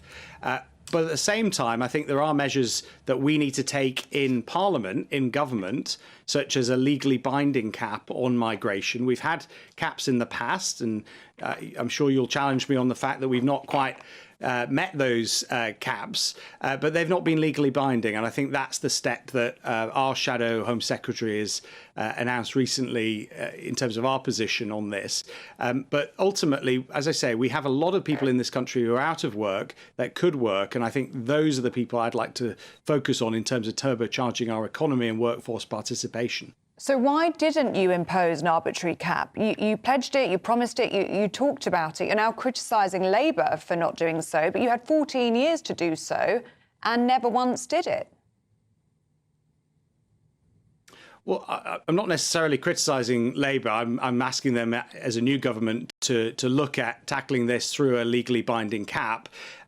We did have a cap and we took a series of measures to tackle legal migration, such as through dependence or on student visas, for example, which was in the hundreds of thousands. And so we were taking action, but I absolutely accept that we do need to do more given these projections. And I've offered you two ways in which I think we could do more today, and we did take action on both of those things, both in terms of capping visas, and I gave you the example of student dependence, but also in workforce participation, getting more people back into work. The ONS will say, I'm sorry to interrupt you, but the ONS will say that their forecasts are based on historic data that came under your government, and people will be asking today, how did it get so bad?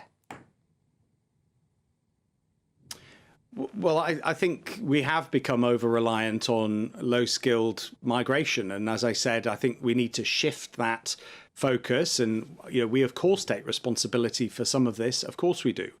We did take action to tackle it, but we need to go further. And I'm, the first to say that. OK. Gareth, we've got to leave it there. Thanks for sharing your thoughts with us this morning. Good to talk to you. We've got to leave it there. Thank you very much indeed. Gareth Davis is the Shadow Financial Secretary. Now, let's have a look at the weather with Alex Burkle.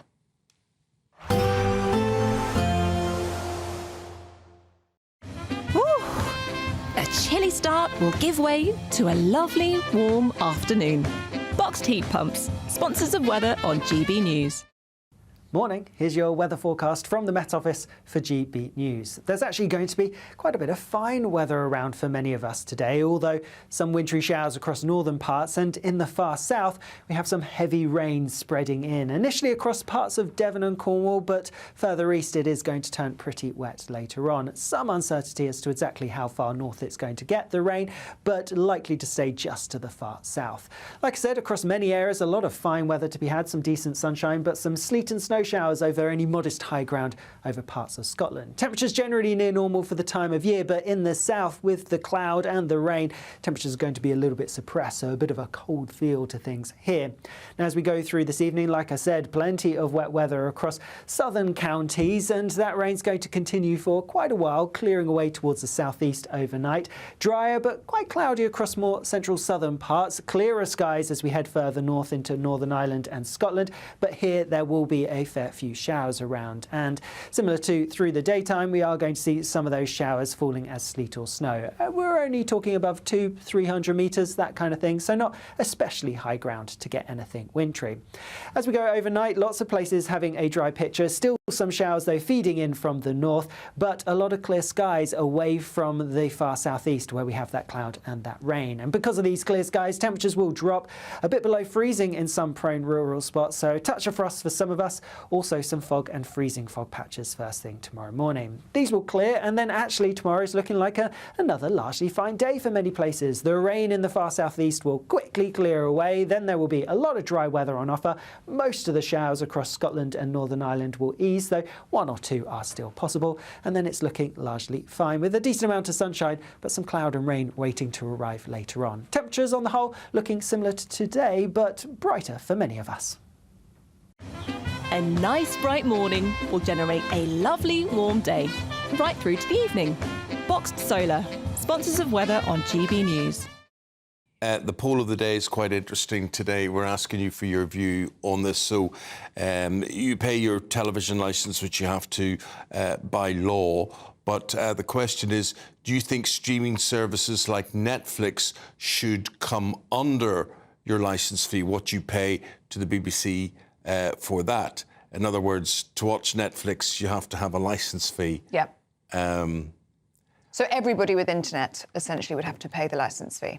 So it means everybody, unless you don't have internet at home, you will have to pay a licence. So this is a proposal putting forward at the minute. Yeah, let us know what you think. I think we pay enough for streaming services without being forced to have a licence fee on top of it personally. But live results throughout the day will begin to reflect those to see how you are voting, and we will be back right after this short break.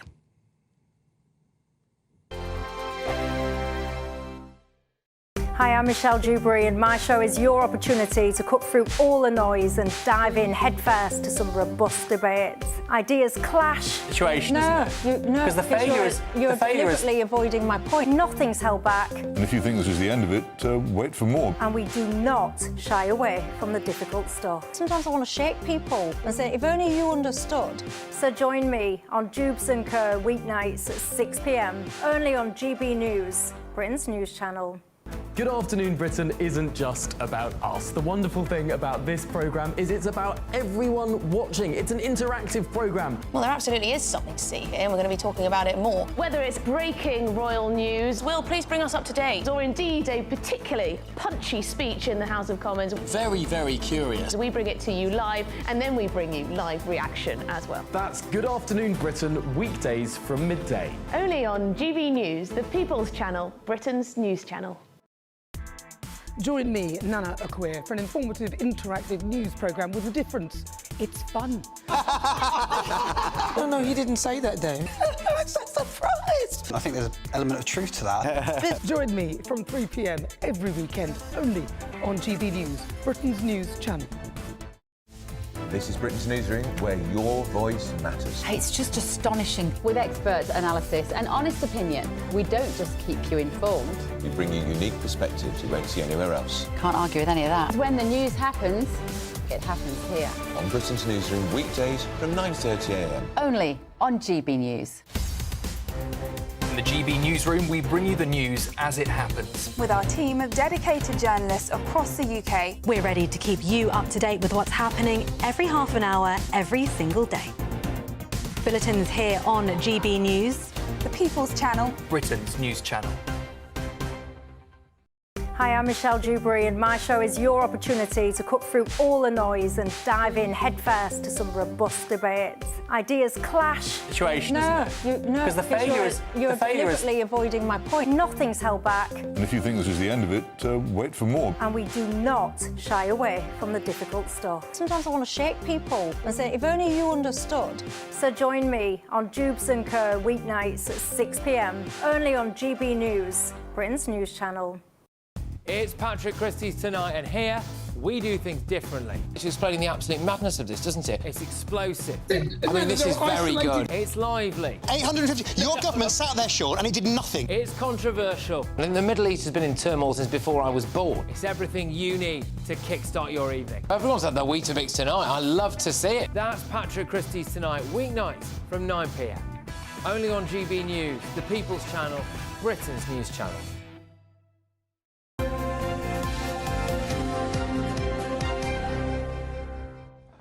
The cyber threat to the country is severe and advancing quickly, according to a new report from the spending watchdog. Well, this warning comes in the same week that China revealed their new AI software called DeepSeek, which triggered a plunge in US tech stocks as a direct competition to OpenAI's ChatGPT.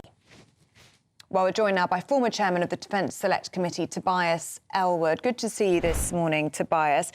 Should we start with this cyber threat against the UK government? We're being warned is severe and advancing quickly. The implication, I imagine, being that this is China, Russia and Iran behind all of this. Yes. I mean, this is the bigger picture that we need to come to terms with. To put this into context, what has happened in the last few days is game-changing.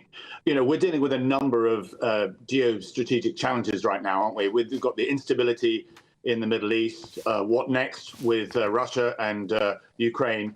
But I'd say they pale into insignificance with what is happening with China's rise in power. We've seen this economically over the last couple of decades. We've seen this militarily with China now the largest armed force in the world and is flexing its muscles in the South China Sea, and now. And now we're seeing this technologically with the launch of DeepSeek. This raises serious questions about whether America's dominance in this fast-changing world is soon over.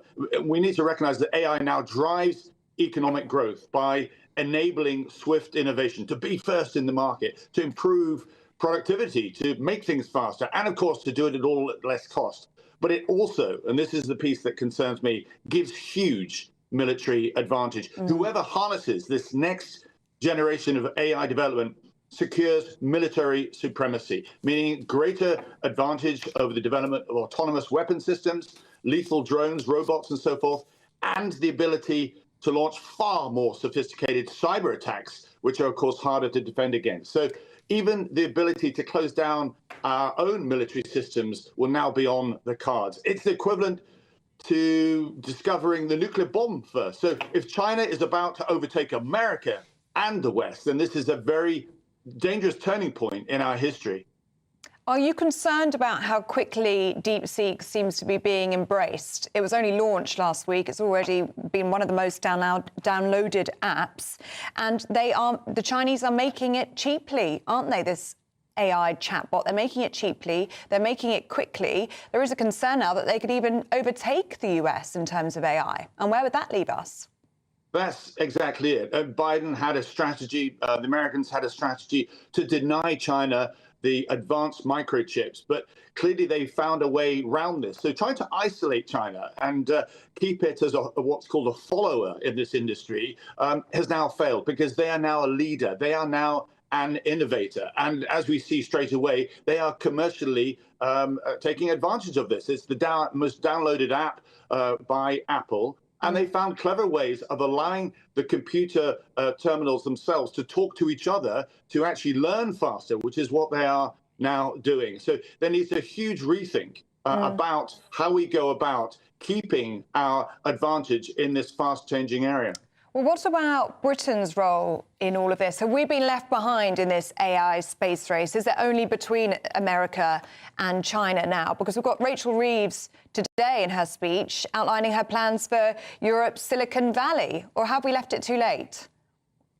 We've left it too late in the sense that we weren't expecting China to suddenly leapfrog in the way that they've done.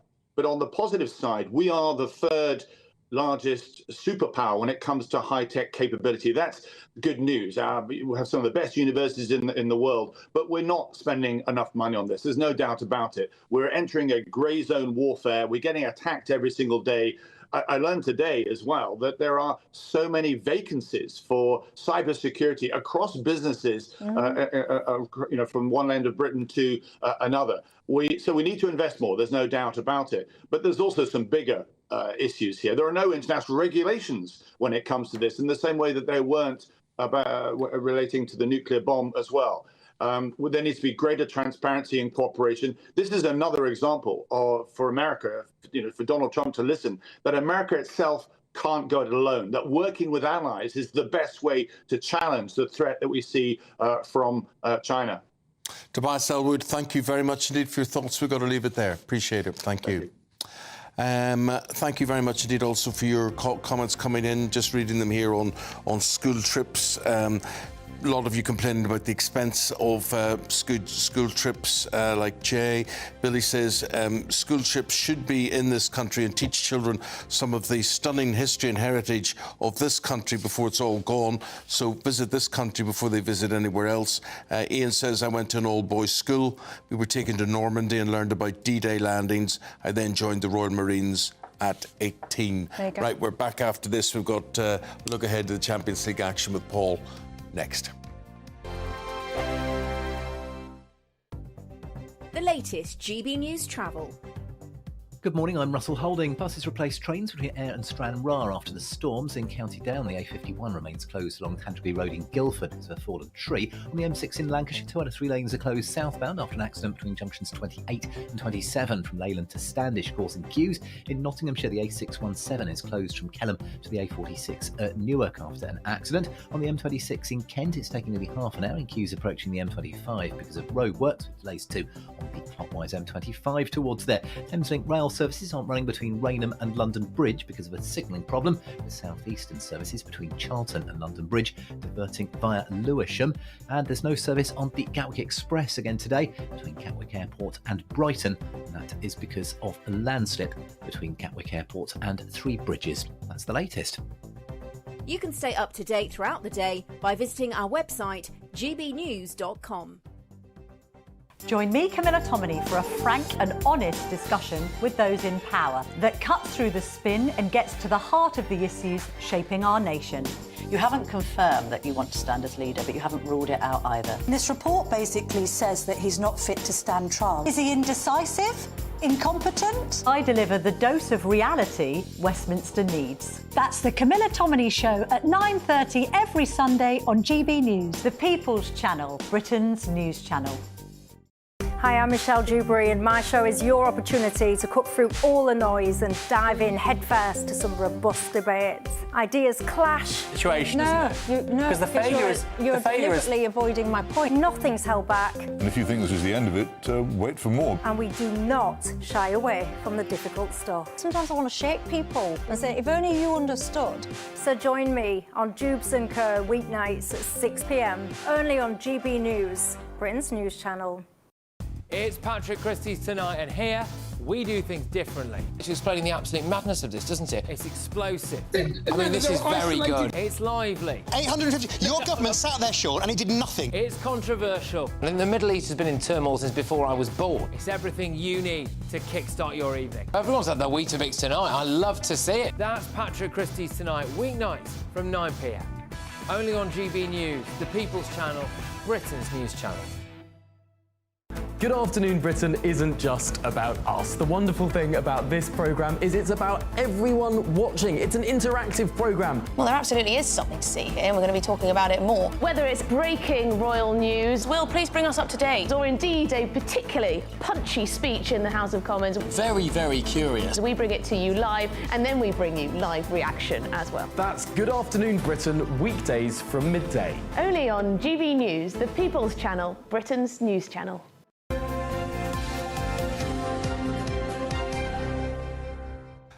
Just want to start the sport with Paul with a look around a car showroom here. We're going to look at this car that you're going to see, which was driven by Sterling Moss and Juan Manuel Fangio. Fangio. Yeah, so this dates from the 50s. Let's have a look at it. It's nice. Up for auction. How much do you think that will be going for, Paul? I'll tell you. I'll give you a little bit of... I'll sell it to you first. So it's been auctioned in Stuttgart. It's Mercedes at the weekend. It's the W196 Stromlinienwagen. Driven by Fangio in 55 at the Buenos Aires Grand Prix. Sterling Moss raced it at Monza. It's still in the Monza livery from 1955. The documentation comes with the car. Offers in excess of. In pounds, please. This is where we're starting at. $1 million? 200 grand. 200,000. How about 41 million? No. Incredible. 41 million. I do have to say, Paul, as we look at it, let's look at it again. Just run that footage again. I think when you look at this car, the lines on it, absolute beautiful. It's you could stroke that car. Oh, I'd change that interior. But if you buy it, see, the thing is, there's a museum that are selling it just so they can update the museum. I mean, blimey, 41 million. There'll be some collector, they're never going to drive the thing. And I went to the Goodwood... I could just look at that. But would you for all that... I mean, it is lovely. But you'd want it. Surely you'd want to have a little drive of it. And you a little go around the block. Would you be tempted? It's a thing of beauty. It is a thing It really is. I mean, it's lovely. Cars, though, don't you? See, I'm not a car... I mean, I love the 50s style, I love all that, but cars for me... I'm not a cars person. Also, the inside, if we can have a look at the internals there, it looks like a picnic blanket to me. It's all 50s. that money, you can't... Yeah, it's a bit snazzier. Well, it was 1955, wasn't it? Right, well, good luck. It was a wonderful year. It was a wonderful year for racing. What about Champions League tonight? It's a big night. It is a big night. So all 36 teams that are in the Champions League all kick off at the same time. So it's all tonight, 18 games, it's the last round. The whole point is that they try to make it more exciting. We thought it was all about the money, but really there's still jeopardy. The money. But there is jeopardy. No, but Eamonn, there is jeopardy involved. It does make it more interesting. You could be knocked out of this and you're still... Here we go. You're still playing. It's about keeping these European clubs earning money, keep them playing. But if you're a fan of a club and you know that if you qualify in that top 8, then you will go straight forward into the next bit. If you don't, then maybe you're going to be in the playoff. Look at Manchester City. I mean, Man City are in 25th place. They absolutely have to beat Club Brugge tonight. If it was in the old version, then it'd all be over. So now they know they have to win. So they've won only 2 out of the 7 games of the Champions League so far. Pep Guardiola was speaking. I mean, they've had a funny old run. And, I mean, who knows? They may actually win this, go forward into the knockout, and then go on and win the competition. You just don't know. This is what Pep said last night about it. The situation that we have to have an option because win the game, and if not, we will not continue in this competition. And we wanna go through to have another chance to play another 2 games to qualify for the next stages. So it's not a problem; it's an opportunity, a challenge, and we will face it. They've had a bad run. They're in 25th place. They have to beat Club Brugge to get the 3 points, which will then put them into a playoff game. Whatever you say, my friend. OK. Let's play golf. And I love this. This is indoors golf. Yeah, TGL golf they call it, and this is in Palm Springs in Florida. Tiger Woods' team against Rory McIlroy's team. It's their thing. I mean, that's the thing. They've come up with the whole concept for this. I mean, have a look at this. I would go and see this. I really, really like it. So there's Rory, drives into this huge simulator screen, which is 5 stories big. So then there we are. So he's landed straight down towards his, I think that's on a fairway, or is it on a green? It looks like a par 3. So then we've got Tiger as well. Now, this is Rory putting out, and the green, I've talked about this before. Is the green for real? The green, it's a real green, but the thing is, it moves. It's not actually proper grass, but they can move it. So the undulations are always different for each hole. So it's all mechanical underneath. And I think everybody can watch it. It's like being on the moving staircases in Harry Potter. That's what it is. A bit like that, but a golf version. A very golf version of that. It's exactly it. It's kind of like Quidditch, but with golf clubs and golf and on balls. the ground. Yeah. But it's in Palm Beach. And so Tiger Woods, his team beat Rory McIlroy's. Is it the future of golf? I don't know, but I really like it, and I would love to see that sort of thing. I would go and watch it. Would you watch it? Would you sit in there and watch it, Eamonn, honestly? No? I don't know. He's not sold. I don't know. Men firing at a big computer screen, and I'm not really sure. The novelty of it, and it looks very much... I think it's worth giving it a go. The good thing is, I mean, if you ever go and watch golf tournaments anywhere, the difficulty is keeping up, or you can only see one hole at a time, or whatever it is. Yeah. But here you're going to see the action all the time. All there. I wouldn't mind experiencing it. Me too. We'll give it a go. Yeah. We'll give it a go. Very good, my on friend. Twins, Malcolm says Adam and Simon Yates are professional cyclists, and Dan and Joe are speedway riders from the Midlands. Very good. Twins. Very good. There you go. OK. Thanks, the weather picture around Europe where the sun is shining. Let's have a look.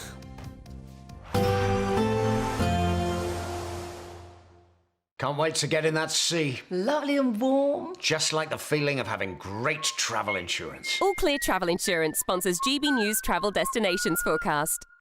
Looking ahead to tomorrow and across southern parts of Europe, there's quite a mixed picture. There is still some rain and even a bit of hill snow around, especially across northern parts of Spain into southern France. Elsewhere across Spain and Portugal, it's actually a bit drier and brighter than it has been recently, and similar across much of Italy for now, although there is some rain around and rain affecting Greece as well. There will be some further dry, bright weather to come as we go through into the weekend, with temperatures around or a touch above average for the time of year.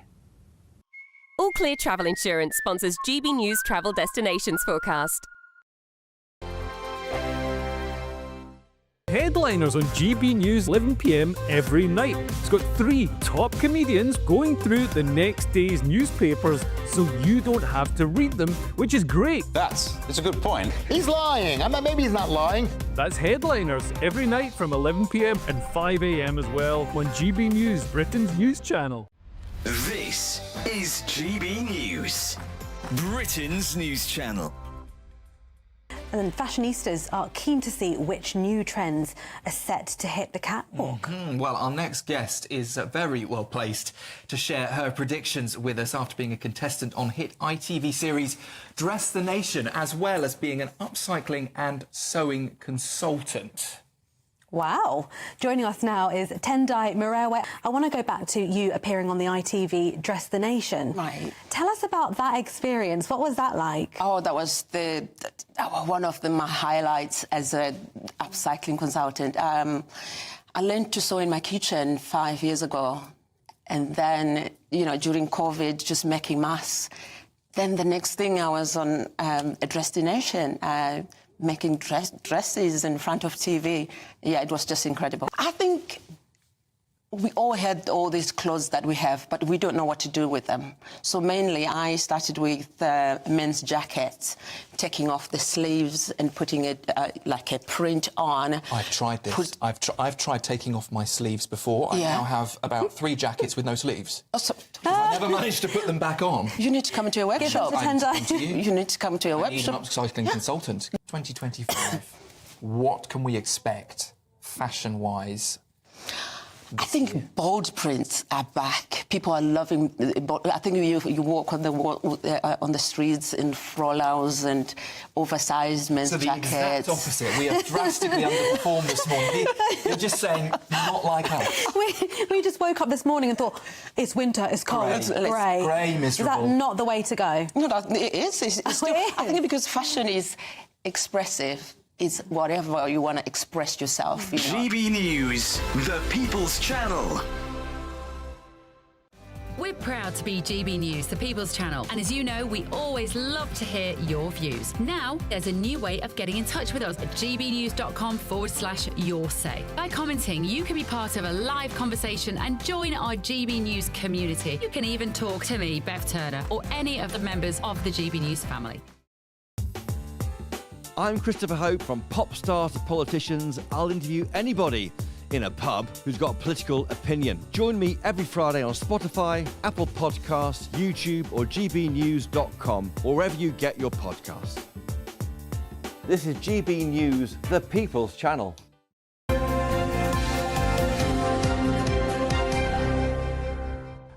We have got Norman Baker and we've got Claire Muldoon, and they have got the papers in front of them talking about the stories that are ringing a bell with people. The death penalty. The Times reporting this one today. Where do people stand on the death penalty? Well, apparently 58% of the UK population are for bringing back capital punishment to this country, which I think is completely abhorrent. I don't know about any of you lot, but I don't think... Well, you wouldn't give the death penalty to that little runt in Southport, the Southport... No, I wouldn't, and I'm glad you didn't mention his name, would you? I would happily press the button. I think that's one of the difficulties, because making judgments on things like this, as important as this, it's fuelled by anger and it's fuelled by people's... outrage and disgust. Absolutely. And you try and tell me he doesn't deserve the death penalty. I'm not telling you that he does deserve it or not. What I am saying is I do not think in a civilised society there is any place at all for taking anyone's life away from them. I think it is completely and utterly abhorrent.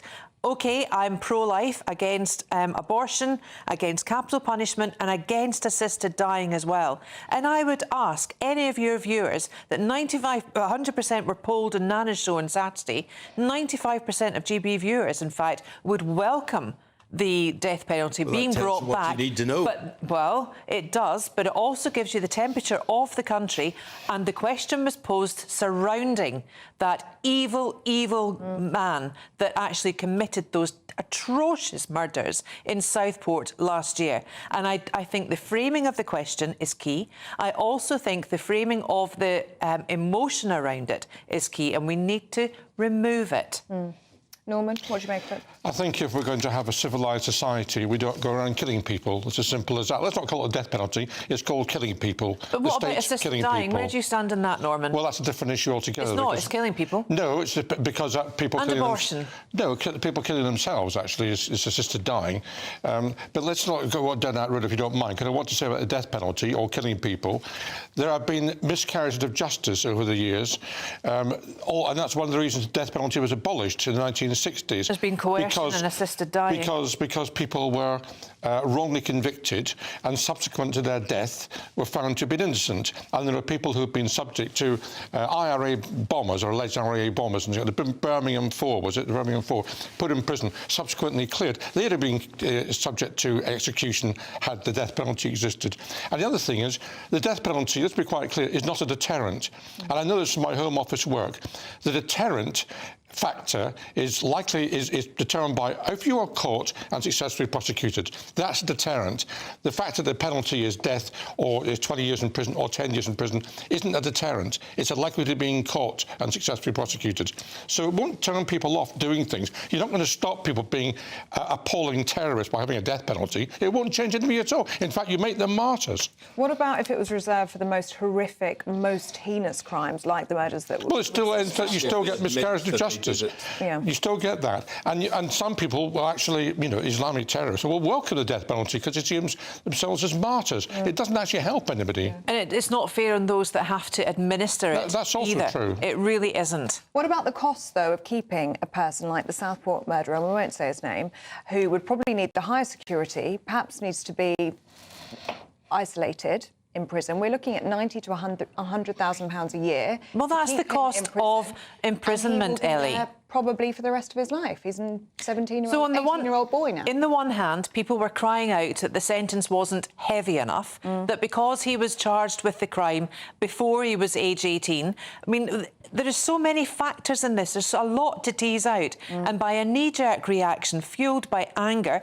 which I completely understand, is wrong, is completely wrong. OK, let's incidentally have your view, have your say on this. You're very welcome, and I pretty much understand that your view will not be akin, most of your view will not be akin to our reviewers here this morning. Norman, when it comes to people who work for the state, people who are police officers or ambulance drivers or, I don't know, anybody out there, it's obvious when you look at people now, they're overweight. A lot of people, it amazes me, how big and wobbly a lot of people are out there in these sort of jobs. Tell us more. Well, I'm overweight too. I don't think I'm wobbly, but I mean, you can be, I suppose. Not a police officer. But I mean, there are certain jobs where a level of physical fitness is required. I mean, certainly if you're in the army, if you're a police officer, and so on. If you're an emergency service, you're a firefighter, for example, you need to be reasonably fit. And the trouble is, we are as a nation becoming less fit, and therefore I think what's happening is the emergency services, the army, are accepting people who they wouldn't have accepted 20, 30 years ago because we've changed as a country. And the answer to this in the story in the Mail today is the allocation of prescriptions to remove this. Drugs which are prohibitively expensive and rationed are now going to be used to bring people's weight down. And I have to say that's not actually a very good use of money when we got shortage of equipment for the troops and so on, to be using money in that way. But also it's a kind of admission of failure if that's where we're at now. So this is actually happening? Yes. That people are being prescribed these weight loss drugs? There's been a 400% increase in prescriptions in 2024 due to medical facilities and the military bases offering services more consistent with NHS standards, so they say. I think it's shocking because there's type 2 diabetics with comorbidities that can't actually get these prescriptions. Yes. Like we're talking about the weight loss drugs here, like Ozempic, with the active ingredient of semaglutide. And it is really ridiculous that people are they're buying up online resources that should be held by the NHS to help people not with obesity, but help people with their comorbidities like heart disease, type 2 diabetes, etc., etc. Yes. Now, this is an interesting thing, praise the Lord. Like, Ellie, this surprised you. I'm very confused by Gen Z, Gen Z, Claire, because we're told last week that they would be happy to live under a dictatorship, but now they love God, according to the Sun newspaper this morning. If there's ever an advert not to have oat milk, It's this. It's playing with their brains. It's playing with their whole makeup. It must be changing them in the way that Ozempic changes people.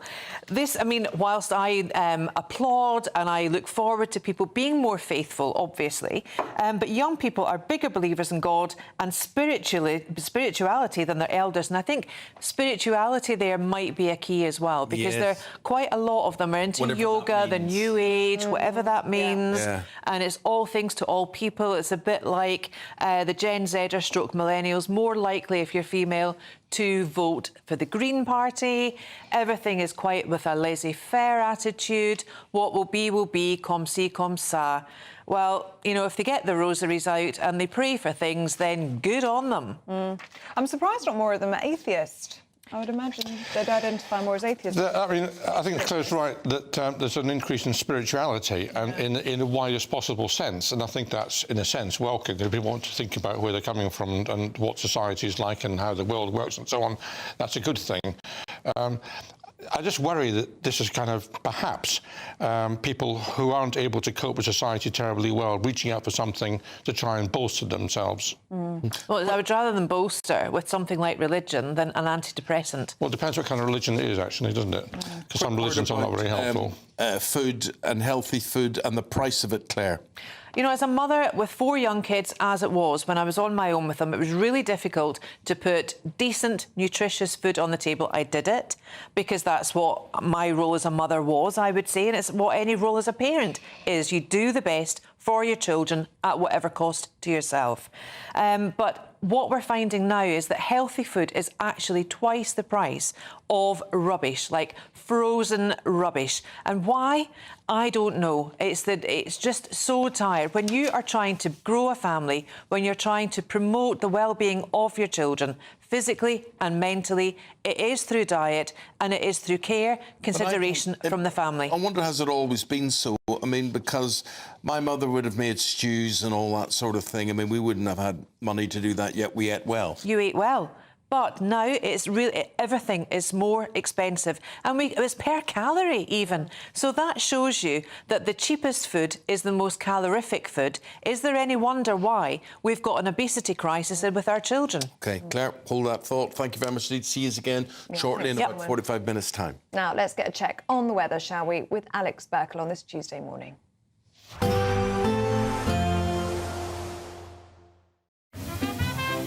Heavy showers first thing will be followed by a warm, cosy day. Boxed Boilers, sponsors of weather on GB News. Morning, here's your weather forecast from the Met Office for GB News. There's actually going to be quite a bit of fine weather around for many of us today, although some wintry showers across northern parts, and in the far south we have some heavy rain spreading in. Initially across parts of Devon and Cornwall, but further east it is going to turn pretty wet later on. Some uncertainty as to exactly how far north it's going to get, the rain, but likely to stay just to the far south. Like I said, across many areas a lot of fine weather to be had, some decent sunshine, but some sleet and snow showers over any modest high ground over parts of Scotland. Temperatures generally near normal for the time of year, but in the south with the cloud and the rain, temperatures are going to be a little bit suppressed, so a bit of a cold feel to things here. Now, as we go through this evening, like I said, plenty of wet weather across southern counties, and that rain's going to continue for quite a while, clearing away towards the southeast overnight. Drier but quite cloudy across more central southern parts. Clearer skies as we head further north into Northern Ireland and Scotland, but here there will be a fair few showers around, and similar to through the daytime we are going to see some of those showers falling as sleet or snow. We're only talking above 200-300 metres, that kind of thing, so not especially high ground to get anything wintry. As we go overnight, lots of places having a dry picture, still some showers though feeding in from the north, but a lot of clear skies away from the far southeast where we have that cloud and that rain. And because of these clear skies, temperatures will drop a bit below freezing in some prone rural spots, so a touch of frost for some of us. Also some fog and freezing fog patches first thing tomorrow morning. These will clear, and then actually tomorrow is looking like another largely fine day for many places. The rain in the far southeast will quickly clear away, then there will be a lot of dry weather on offer. Most of the showers across Scotland and Northern Ireland will ease, though 1 or 2 are still possible, and then it's looking largely fine with a decent amount of sunshine, but some cloud and rain waiting to arrive later on. Temperatures on the whole looking similar to today, but brighter for many of us. Expect a warm front, moving from the kitchen right through to the rest of the house. Boxed Boilers, sponsors of weather on GB News. The latest GB News travel. Good morning, I'm Russell Holding. Buses replaced trains between Ayr and Stranraer after the storms. In County Down, the A51 remains closed along Tandragee Road in Guildford because of a fallen tree from these storms.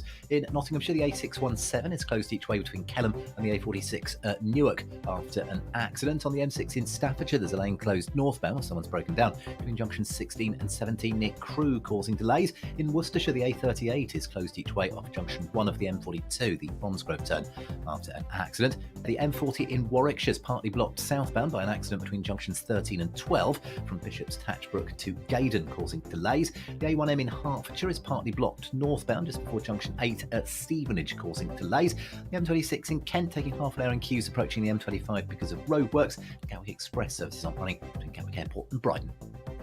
You can stay up to date throughout the day by visiting our website gbnews.com.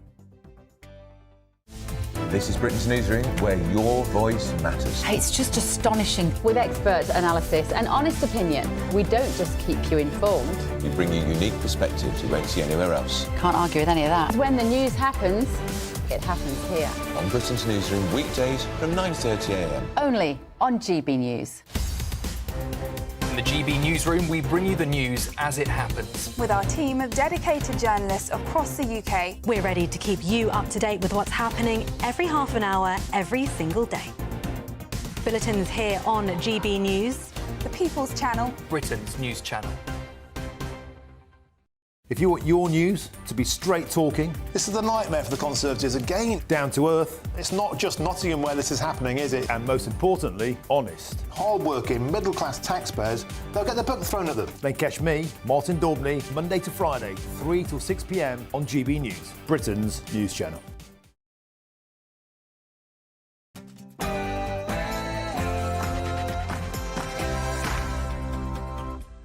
Hello there, very good morning to you. Good to have you on board. Growth is the goal. The Chancellor is to echo Margaret Thatcher in a major speech as she looks to create Europe's Silicon Valley. But after a lot of budget measures widely labelled anti-growth, has Labour already blown the chance to fix the economy? As we've said over and over again, but let me reiterate, growth is the #1 mission of this government.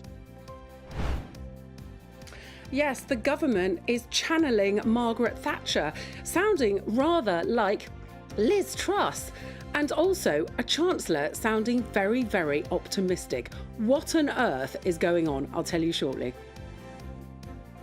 The XL bully burden 1 year on from the ban, and police admit it's harder than ever to police dangerous dogs.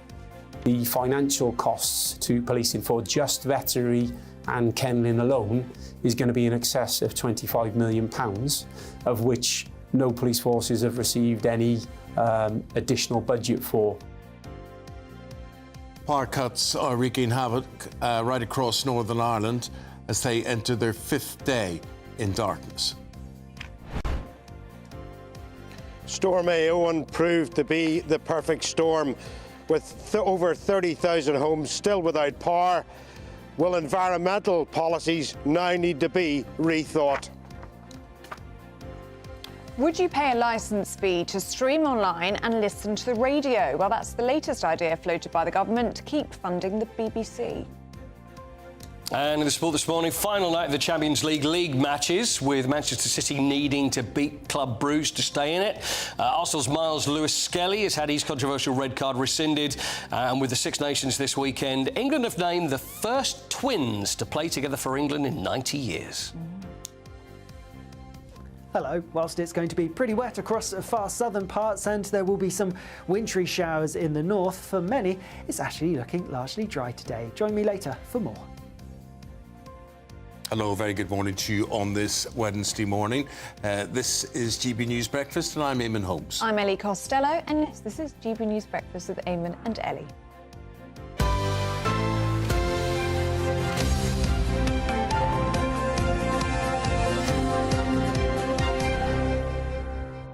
We'll going on school trips this morning? Because there's a story in the papers today saying that 64% of parents have been unable to send their children on a school trip because it's too expensive. Yeah. They've got Couldn't care less. Couldn't care less. That's really sad, Eamonn. Why? Why? What difference does it make to my life whether my kids go on a school trip or not? They don't want to go. Well, people are obviously facing financial challenges to the extent that they can't send their children to Well, why a would you want to museum. send your kids? Well, Educational, insightful, to a day trip? inspirational. No, I get a day trip to the museum type thing. What I Yeah. don't get is 7 days in France. What if it was to, Or like a Holland. World War One trip? Which just shows to. See, the thing is, then you start getting into peer pressure, don't you? And why they have them. I agree. I think 7-day trips. I don't know whether they're necessary, are they? Because then someone can afford it, and then you can have people that can't. Why are you not going, and all that sort of stuff. And Day they go to trips, Holland okay. to see cheese being made. Oh, that sounds. Oh, no, no, cheese. No. What's the point? Well, that does sound good. Well, Jay's made that point, saying school trips are very expensive, they're very divisive as well. Poorer children are always left out as they can't afford it. It just sows division. So a lot of them go away, and then a lot of them have to stay in class. So you like your ski trip? I mean, where's the education in a ski trip? How much That's is a just ski trip? Oh, it now, costs a would you say? fortune. I agree with you. Where's the educational value in a ski trip? What's that? Very nice, but, you know, what on earth's the point? And we've got a story making the news in Northern Ireland at the moment about a school trip that went wrong, and it was a rugby trip to Portugal, and it's gone badly wrong. Red flag. One of the guys who was abused on it, abuse, you could interpret it whatever way you want, but he got awarded 50,000 quid in court. Now, that, you know, to go on a school trip. Yeah. It's... I think school trip. I think there's a place for them, but you know, it all depends what they are and where they're going and how much they're costing, etc. I mean, They the are thing is, extortionate. Get in touch with your view on that. Where did you go? So we did a trip. So my most expensive trip we went on was A-levels. So I was 17 and we went to Washington, Philadelphia and New York. And I remember at the time it was £1,500 and I was shaking when I asked my mum if I could go. Yeah. And she said, we'll find a way, we'll make it happen, Right. which was very nice of her. But my mum's always said, there's 3 of us, so whatever she does for me, she has to do 3 times over. Sure. And that's a big ask, isn't it? Well, we went to see the Vanishing Lake in Northern Ireland, but we didn't see it because it had vanished. And it's a lake... Don't you hate lakes that vanish? It's a lake in a peat bog, you know, so sometimes it's there, sometimes it's not there. It wasn't there. That was a geology trip. Well, right. And it rained. You enjoyed it, didn't you? I can see. Stayed in the YMCA and it was, you know... We had a trip to France, and I don't even remember why, but I remember going there, and it was... all I remember, it was the first glass of beer I think I ever had, and it was fantastic, but that was it. That was all I remember about Look it. what you turned into. It was amazing how it all ended up. Fantastic. Get in touch with your school trip stories, gbnews.com/you'll say. Top story today, Britain suffering from a sickness of stagnation and decline, says the Prime Minister. So Keir Starmer is calling for an economic revolution today as he takes inspiration from Margaret Thatcher's legacy in a bid to cut red tape. The Chancellor's planning an economic shake-up as she teases radical changes to growth policies. Those include relaxed business regulations, a bold push to become Europe's Silicon Valley, and that divisive third runway at Heathrow. But will the plans take off? Well, the Shadow Financial Secretary to the Treasury, Gareth Davis, doesn't think so. It's almost too late. The damage that the budget has done is affecting borrowing costs, it's slowing growth, it's put inflation up, interest rates staying high for longer. These are all things in the immediate term that are hurting our economy. So, a lot to talk through here. Let's go to our political correspondent, Catherine Forster, who has views on all of this. And it sort of rankles with me. You get a socialist government proclaiming Thatcher. Yes, exactly. Thatcher, Liz Truss and deregulation, not the words you would associate with Labour, but they say they are channeling that sort of idea. Margaret Thatcher, of course, deregulated the city. They say it's all about deregulation. They say there's thickets of red tape that have spread like Japanese knotweed under the Conservatives. They're going to clear that out. They're going for growth. Growth, of course, something that Liz Truss said was all important, and it is. Getting it, of course, takes a long time and is very, very difficult. So this morning, we will be hearing from the Chancellor, Rachel Reeves, at about 10 o'clock. striking an optimistic tone, a very big change from the doom and gloom in the past, talking about expansion of airports. We're likely to hear that Heathrow is going to get the go-ahead for a third runway, and talking about what they want to make Europe's Silicon Valley a growth corridor between Oxford and Cambridge, an area which will champion AI, life sciences. They're saying that could bring 78 billion to the UK economy, 9 reservoirs, many, many new homes, and so on. So lofty, big ambitions. Of course, all this is going to take a really, really long time. The government have only got about 4 years till the next election. They need people to be feeling better off. They need that growth. And it's not clear. Much of this isn't going to materialise for many, many years. The Conservative Mel Stride, the Shadow Chancellor, has said that the biggest barriers to growth in this country are Rachel Reeves, Keir Starmer, and their job-destroying budget, referencing, of course, that tax-rising budget with those taxes on businesses that they do not like at all. Catherine, thank you very much indeed. That's what Catherine has to say on that. Your views are very welcome. Have your say with us today. Thousands of homes in Northern Ireland are still without power. That's after Storm Eoin last week. Communities are beginning, well, they've well stuck into a big clean-up. It's estimated 10,000 trees throughout the county of Down were flattened by hurricane-force winds. And Dougie Beattie, I've seen some of the pictures of this. It really is quite frightening. And my own brother had his car smashed up by a guttering that came down on his new car. I know people have had fences blown down, and it really is widespread, though, Dougie, isn't it? Well, it is, Eamonn. Good morning, Eamonn. Good morning, Ellie. And yes, those 10,000 trees were in the National Trust. In fact, many of them were in the Mount Stewart area, which is where we were reporting from last Friday, just beside it. And I seen, actually, those trees come down. And it is quite frightening because a tree, you look at a tree and you think it's a beautiful object, but when you see it beside you, it is actually some size and a lot of weight in it. And normally, Northern Ireland would work along with the Republic of Ireland Power Service and they would restore power. But unfortunately, the Republic of Ireland was hit just as hard as Northern Ireland, so their crews are busy there. Scotland was also hit quite heavily, so their crews are busy there.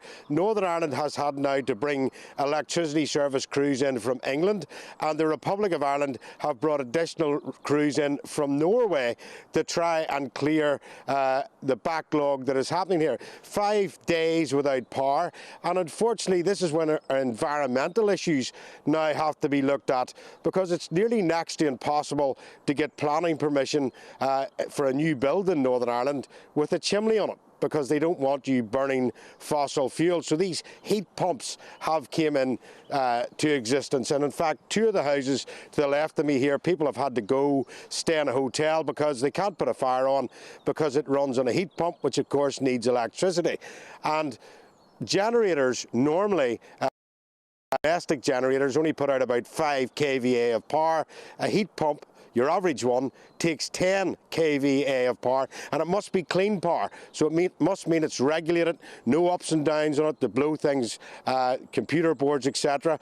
And then, of course, we have the problem with trees. The environmental lobbyists here have been very, very vocal, along with our own Minister for Agriculture, who is an environmentalist, about not cutting down trees. And of course, you can see behind me here, this is a main road into Carryduff, and of course there's a massive tree across it, and I don't know if you can pick that up there, but there's a power line that's buried underneath that. And normally farmers, in fact farmers have been very, very busy over the weekend clearing roads, but where there's power lines through those trees, they quite rightly won't touch them. So the communities here are quite angry about what's going on and how long it's taking them to put this power back, because, as I've often said, Northern Irish power crews are usually very, very good at restoring power. But that just reflects the scale of things, Dougie. I mean, there just wouldn't be the manpower available to get the infrastructure back up and running, surely. Well, that's what I was saying earlier, because the Republic of Ireland was hit just as hard. But it is the amount of trees that have come down is unbelievable. Normally these trees, well, about 5 years ago, farmers would have went round and cut these trees, any with disease in them or overhanging branches, etc. But the bureaucracy around them now, actually cutting these trees, is causing farmers not to start doing it, because it's just too much of a mess. It's too much time to go through all that bureaucracy and cut the trees. And as well as that, as I said, the very fact that you must have heat pumps and no chimneys on new builds says that this environmental stuff does not fit all. You see, in days of old, my friend, farmers or people with chainsaws or whatever would go about and they would cut branches off that and they would stick those logs in their garden shed and burn them off. Now, I know people who do that, but what would the situation be? Would you be allowed to do that nowadays? No, what happens now if you're a farmer and you own land, when you start to take trees down or clear drains or shucks, whatever you want to call them, the ministry, really, you have to put forward a document to say what trees you're taking down, what sort of forestry you're looking at, and it becomes an absolute, because the public sector don't work in the agriculture sector. That's private business and public sector, and they do not work at the same speed, and they take a whole day out of a farmer's life to start to do this. Yeah. So most of these farmers now say, not doing it. Normally if it had seen it, they'd have took it. I mean, I have 3 trees to cut up over this weekend, which will end up in my fire next year after they've dried, and one of them is 80 feet long, and it's came down. So yeah, what am I meant to do with that? Leave it lying there? Well, save me a few bags of logs and we'll see what happens. Thanks, mate. Appreciate it. Thank you very much indeed. Dougie used a brilliant word there. Shuck. Did you hear him say that? Do you know what a shuck is? No. It's a bog. It's a ditch full of water. Oh. She fell in the shuck. Oh, I see. Yeah. Well, it was good. Very good word. Every day's a school day. Thank you, Dougie. Now, at 14 minutes past 8, let's take a look at some other stories coming into the newsroom this morning. More than 12 people have been killed. This was after a stampede broke out at a Hindu festival in northern India.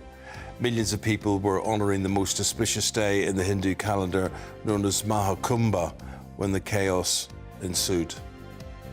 An NHS trial has begun on a new blood test that promises to detect the early signs of memory loss.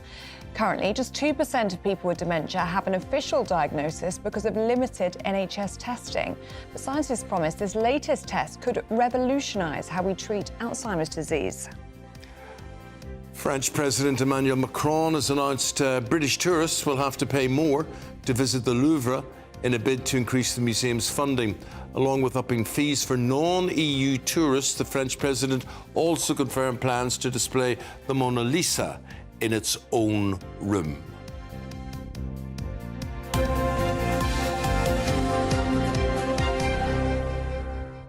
Very good idea from the French president. Mightn't be a good idea if you're British, but yeah, I think the idea, we should adopt the same idea, charging visitors, foreigners, to pay for going to our museums, because we have to do it around the world. And I think the idea for a separate room for the Mona Lisa, which I saw about 4 or 5 weeks ago, you've got to be able to get up close and personal with it. And I think that will be a good thing. Now, I did get up close and personal, or as close as you can with it. There it is. I'm the one. The Mona Lisa is the one in the background. I'm there in the foreground there. But no. And she's a lot smaller than you think. Yes, it is. It is quite small. But you see, if you were standing in the normal crowd to look at the Mona Lisa, you wouldn't. You'd need binoculars. You would need binoculars. I think that's the point, and it's just a good thing. I mean, obviously, I'm there because I'm famous, and I was allowed to go to the top. You got special treatment, didn't you? They said, "Oh, it's Mr. Eamonn Holmes." Well, it may be special to you. We'll be bringing him to the front. It's quite normal. Oh, it's everyday occurrence for you. But there you are. So separate room for the Mona Lisa. We agree on that, and I also agree with them charging people, albeit us, more. Well, I think we it's should do mean, the same. but let us know what you think. gbnews.com. But it makes business sense. I know it makes business sense, but I think if the French get to go free, if you go to see a we should get to museum go free. in France, or you go to see a museum in Egypt or whatever it is, you pay for it. Yeah. But you don't pay here if you're foreign tourists coming in, No. and you should be able to prove you're British. Yeah, well, maybe we should do the same thing. Let us know what you think. gbnews.com/your say. Let's have a look at the weather now with Alex Burkle.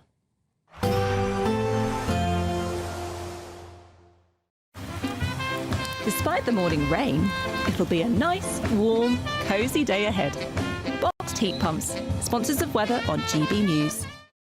Morning, here's your weather forecast from the Met Office for GB News. There's actually going to be quite a bit of fine weather around for many of us today, although some wintry showers across northern parts, and in the far south we have some heavy rain spreading in, initially across parts of Devon and Cornwall, but further east it is going to turn pretty wet later on. Some uncertainty as to exactly how far north it's going to get the rain, but likely to stay just to the far south. Like I said, across many areas a lot of fine weather to be had, some decent sunshine, but some sleet and snow showers over any modest high ground over parts of Scotland. Temperatures generally near normal for the time of year, but in the south with the cloud and the rain, temperatures are going to be a little bit suppressed, so a bit of a cold feel to things here. Now as we go through this evening, like I said, plenty of wet weather across southern counties, and that rain's going to continue for quite a while, clearing away towards the southeast overnight. Drier but quite cloudy across more central southern parts, clearer skies as we head further north into Northern Ireland and Scotland, but here there will be a fair few showers around, and similar to through the daytime we are going to see some of those showers falling as sleet or snow. We're only talking above 200-300 metres, that kind of thing, so not especially high ground to get anything wintry. As we go overnight, lots of places having a dry picture, still some showers though feeding in from the north, but a lot of clear skies away from the far southeast where we have that cloud and that rain. And because of these clear skies, temperatures will drop a bit below freezing in some prone rural spots, so a touch of frost for some of us, also some fog and freezing fog patches first thing tomorrow morning. These will clear, and then actually tomorrow is looking like another largely fine day for many places. The rain in the far southeast will quickly clear away, then there will be a lot of dry weather on offer. Most of the showers across Scotland and Northern Ireland will ease, though one or two are still possible, and then it's looking largely fine with a decent amount of sunshine, but some cloud and rain waiting to arrive later on. Temperatures on the whole looking similar to today, but brighter for many of us. There will be a light breeze in the morning, leading to a warm front. Boxed heat pumps, sponsors of weather on GB News. School trips, the best trip I ever had, this is not me, this is PW, was to Italy, where we stayed in a hotel with another school, which was an all-girls school, and there was a disco in the basement. Damien says, I went on a school trip to Bulgaria. I was allowed to go as long as I paid for half of it, so I got myself a part-time job. It was 1976, but Bulgaria was still behind the Iron Curtain, so it was very educational. Yeah. There you go, Eamonn, we might convince you yet. No, nothing will convince me on it. It is very educational. It's very anti-school trip, Eamonn. Very anti. You can say it's education, whatever it is, but schools complain there's not enough time of the year to get the syllabus across, the ordinary syllabus. So you don't need to be going and looking at skiing slopes and various things like that. I just don't think it bears any resemblance to what you're learning or what you're supposed to learn. Keep It Real says, my parents said no school trips because there were 3 of us and they couldn't afford it for us all. It's unfair when some pupils can go and some can't. I remember the ones that went were all there in a clique when we came back, so I had to just sit there and listen to them going on about how exciting it was.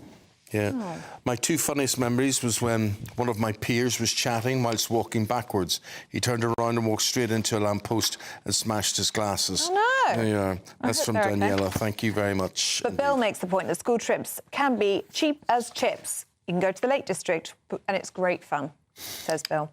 Right, more than great fun is your chance to become our biggest ever giveaway winner, right? £50,000 could be in your bank account by Friday, totally tax-free. I needn't say any more. It's got me hooked. Here we go. Poll of the day question: do you think streaming services like Netflix should come under the BBC licence fee? Well, the results are very interesting. So far, 4% of you say yes, 96% of you say no. You can keep voting You can scan the QR code on your screen now, or you can go to gbnews.com/poll. As always, the final results will be announced in Martin Daubney's show. Well, this was a later on. proposal put forward, which may be put forward by the government about funding the BBC. But people are saying, hey, I pay enough for my Paramount Plus and my Disney Channel And my Netflix and everything else that's going for it. Hulu. Why am I paying any more? In other words, why should you have to be seen to have the licence fee? I think the question is you've got to find a better way of accounting for the licence fee. The licence fee should be paid like a streaming fee or... Well, that's what they're suggesting, aren't you? Yeah. So we're asking you, would you be willing to pay the licence fee to access streaming services? We're going to debate that next. This is GB News, Britain's news channel. Ironic article in The Guardian, Nick, caring about facts. Yeah, this is Meta is ushering in a world without facts, says Nobel Peace Prize winner. And they just seem to give these Nobel Peace Prizes to anyone these days. It's Maria Ressa. Not working. Zuckerberg came out, and it was very bold. He said a few things. We're going to use community notes instead of fact-checkers. Fact-checkers inverted commas, it just means people pushing usually a specific viewpoint. Community notes seems to be a great system that X uses, so why not do that? I think that's great. He's going to reduce restrictions on topics like immigration and gender. Good, because I'm against censorship. He's going to push back on governments around the world that are going after American companies and pushing to censor more, which is great. He's also moving content moderation to Texas instead of California, which is banter. So now the cynical version is he's just realises we've got a new regime, it's the MAGA era, and I want to be mates with Trump, who said that I should that if I interfere with the 2024 election, he should spend the rest of his life in prison. So he did mention he might be a bit scared of that. He was involved in that in Facebook suppressing the Hunter Biden laptop scandal, and I feel that he didn't like being a part of all that from watching interviews. And also the suppression of arguments about gender and sex, what is biological sex and whatnot. You get banned for saying there are two sexes. They're on the wrong side of this, and now he's correcting. But the weird thing is the people, of course, the people who don't like this, the lefties, this person, Ressa, is saying that this is a big problem. That it's an extremely dangerous time. I've seen all this from the lefties. They just call it disinformation. They're worried about this because to them it's disinformation. To other people it's information. Yeah, and also, I mean, I think we can all agree if people think they're getting their facts just directly from Facebook, then something's horribly wrong. But we know that. The community notes thing, I think, is quite good because that sort of first-hand experience people are putting down, aren't they? Yeah. People have loads of different views come together, and it's an aggregate, so that's why it works. GB News, the People's Channel.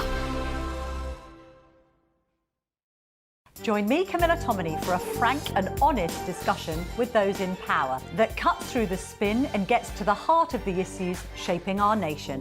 You haven't confirmed that you want to stand as leader, but you haven't ruled it out either. This report basically says that he's not fit to stand trial. Is he indecisive?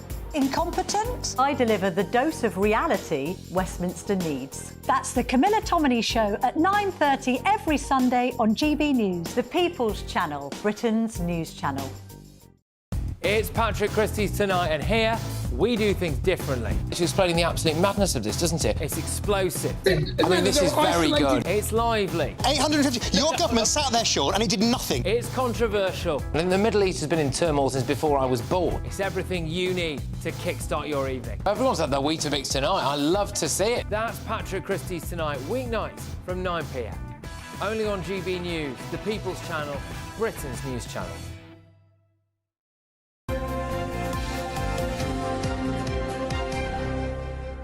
Right, here's our debate this morning. Netflix and streaming users face being forced to pay a TV licence fee even if they don't watch any BBC content, so you can't have one way out the other, OK? That's what the government is considering after the BBC asked for more funding.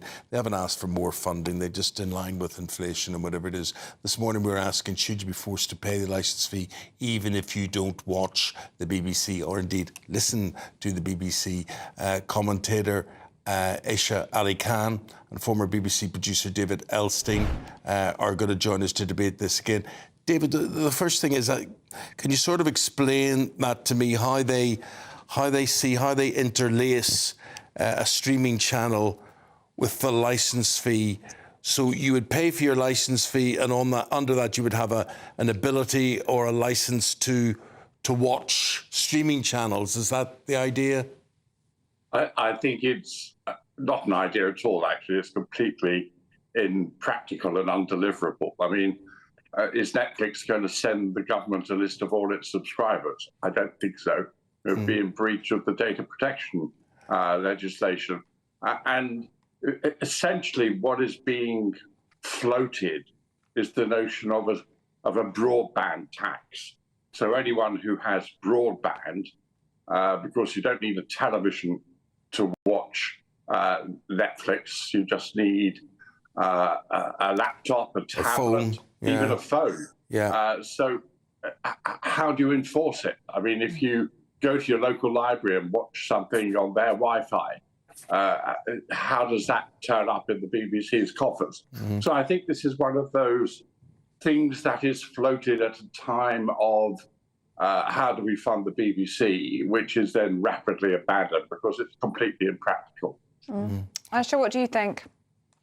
So, first of all, there is absolutely nothing written, nothing concrete, nothing that's been passed into law that we are going to be charging. The Labour government is going to be charging extra money on top of the licence fee. In fact, Lisa Nandy, the Culture Secretary, has actually said that she wants to abolish the TV licence fee completely. She thinks it's outdated, it's for a different era, and I agree with that. And I think this could be a great opportunity. We've got until 2027 to come up with viable plans, and I do feel if we get rid of the TV licence, the fee, the whole everything, and then charge people, but a fair amount, and actually use that money properly, so completely reform the BBC, get rid of all these fat cat salaries and everything, and actually start from the bottom up, work with young people, let them have an opportunity to make new programmes and do things that they want to do and they want to watch.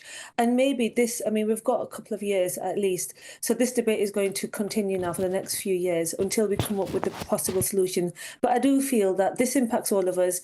If we don't pay the TV licence fee, I've been paying it for 20 plus years, if we don't pay, there are penalties, there are sanctions, and I think that's really unfair. So I think this idea that people are going to have to pay more on top, I don't think that's not what we're proposing anyway. These are one of the ideas that have come forward that we're obviously talking about, but I don't think it's going to be successful. And I don't think... Aisha, what I'd like to ask you is, and what people's main objection is, and what they're saying is, why should we have to pay for it anyway? We don't have to pay for Netflix. We don't have to pay for Disney Plus. Why should we have to pay for the BBC? Well, this is exactly what we've been talking about, the fact that if you don't pay, there are penalties, and I think that's really wrong.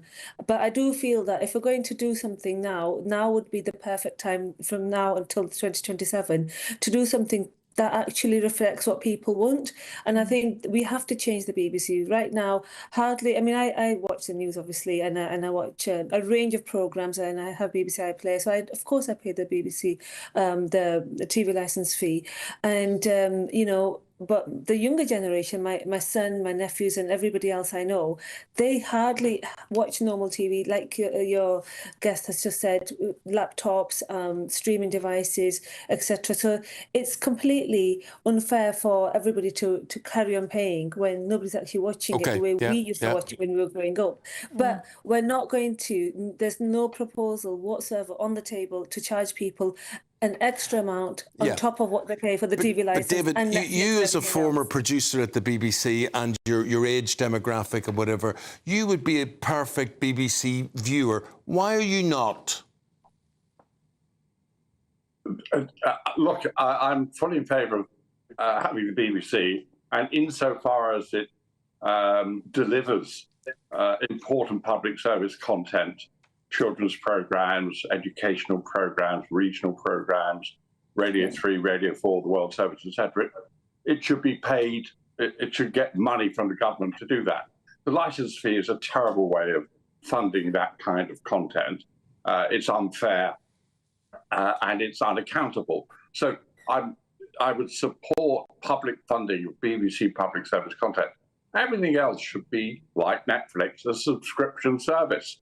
The technology has been there now for nearly 20 years. The BBC was an early adopter of it with the iPlayer. We should now follow the logic that Aisha has just been saying, that you get rid of the license fee, which is a very clunky mechanism with lots of unfairness built into it, and allow people to choose for themselves.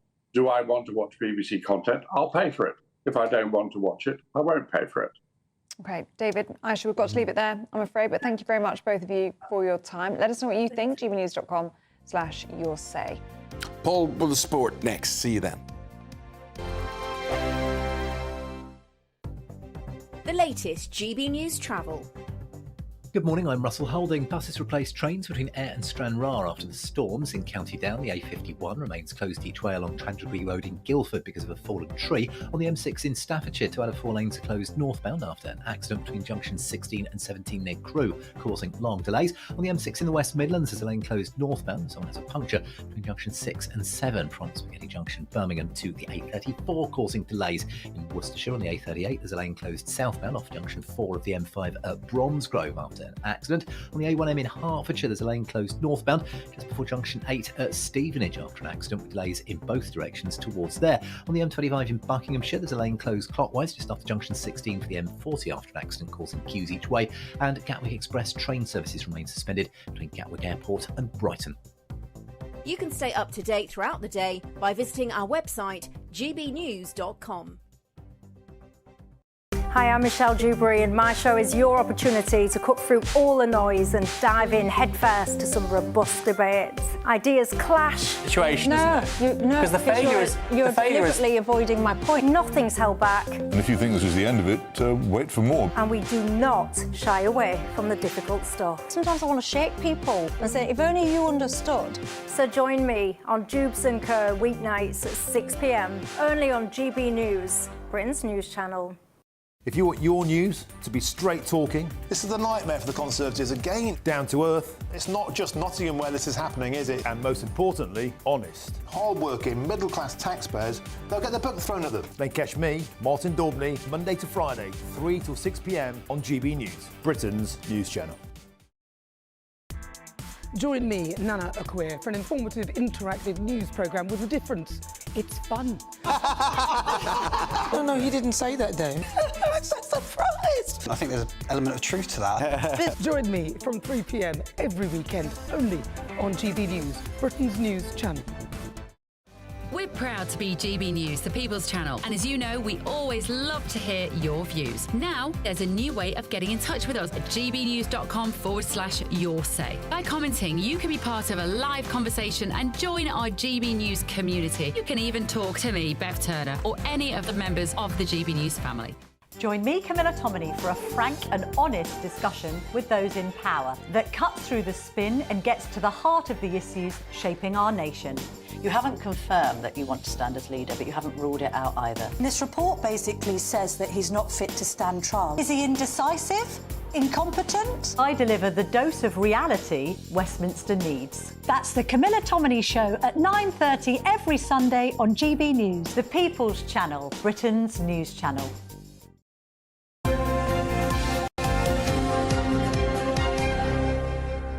Romp through what's happening sports-wise, and it's a Champions League night. Here's Paul. Huge Champions League night. It's just Champions League night.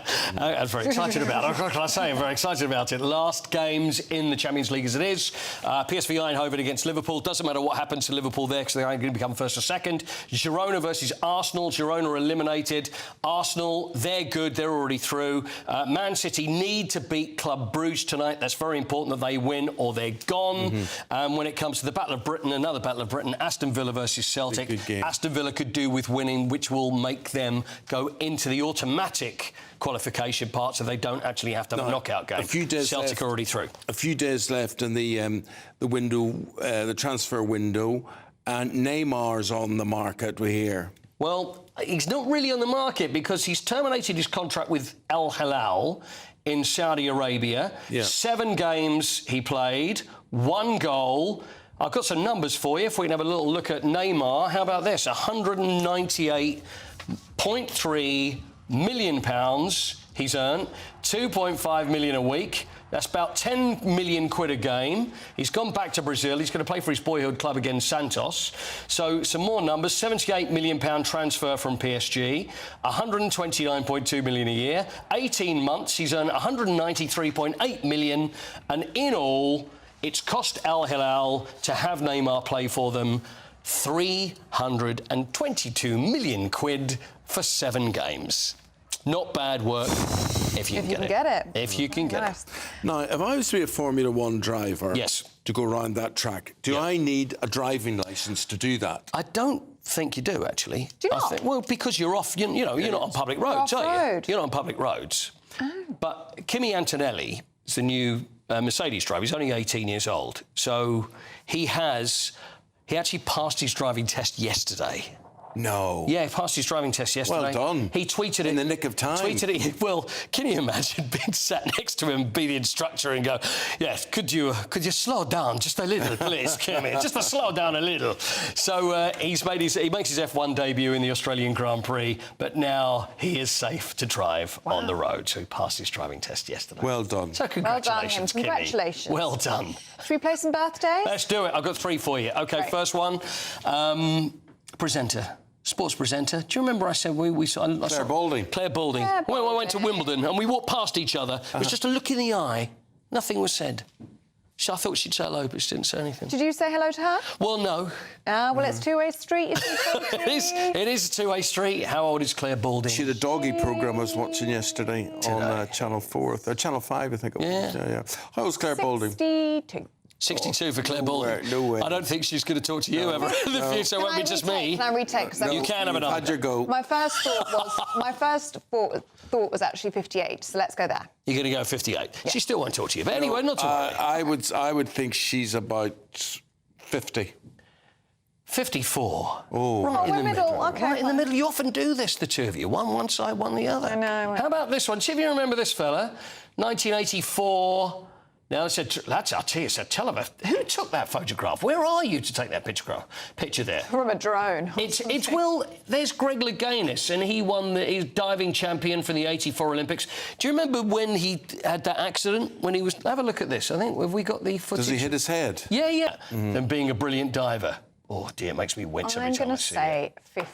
Did he die after that? He did die, no. He's still alive, which means it's his birthday today. It's not a Paul Newman birthday. Watch it again. Here it comes. So for those listening, he spins, double pike, whatever they call it. I don't know what they call it. I'm trying to... There we go. And bangs his head on the springboard. Oh, they gotta hurt. He's 40. No, he's not. He's 54. 65. Oh, 84 Olympics. Thank you very much indeed. Got to leave it there, Paul. Thank you very much. Have a lovely day. Thank you. Only 24 years out there. Where's the sun shining? Here's the weather forecast. It'll tell you European holiday destinations. Dinner under the stars tonight? That reminds me of our travel insurance. You mean all clear skies? All Clear Travel Insurance sponsors GB News Travel Destinations forecast. Looking ahead to tomorrow and across southern parts of Europe, there's quite a mixed picture. There is still some rain and even a bit of hill snow around, especially across northern parts of Spain into southern France. Elsewhere across Spain and Portugal, it's actually a bit drier and brighter than it has been recently, and similar across much of Italy for now, although there is some rain around and rain affecting Greece as well. There will be some further dry, bright weather to come as we go through into the weekend, with temperatures around or a touch above average for the time of year. All Clear Travel Insurance sponsors GB News Travel Destinations forecast. It's Patrick Christie's Tonight, and here we do things differently. It's explaining the absolute madness of this, doesn't it? It's explosive. I mean, this is very good. It's lively. 850. Your government sat there, Sean, and it did nothing. It's controversial. And the Middle East has been in turmoil since before I was born. It's everything you need to kickstart your evening. Everyone's had their Weetabix tonight. I love to see it. That's Patrick Christie's Tonight, weeknights from 9 p.m. Only on GB News, the People's Channel, Britain's news channel. Lee Anderson's Real World, Fridays from 7 p.m.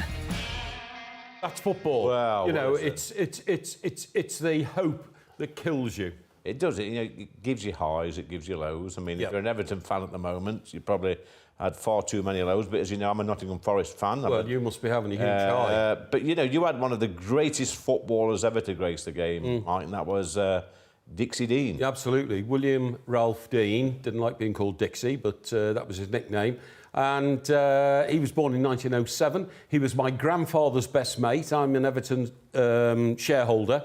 I've been, you know, attached to the club all my life, and so was my father, so was my grandfather, our greatest ever player. So back in the day when players like Dixie Dean were playing football for big crowds in, you know, a proper... 72,000. Yeah, a proper working class sport back in the day, weren't it, football? Not like it is today. You've got to be pretty wealthy to afford a ticket. Even in the 70s, right, and I've seen some, you know, I do like looking back on the football that I watched as a kid. Even in the 70s now, I've seen pictures of the turnstiles, as we used to call them, with a sign at the top, 5 shillings for the Eastern Terrace. 5 shillings. Yeah.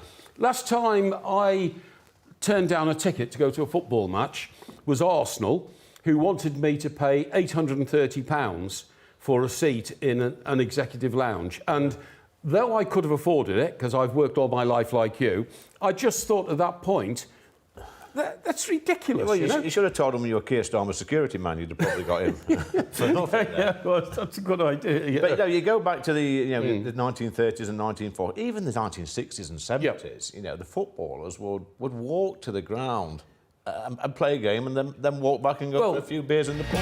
GB News, the People's Channel.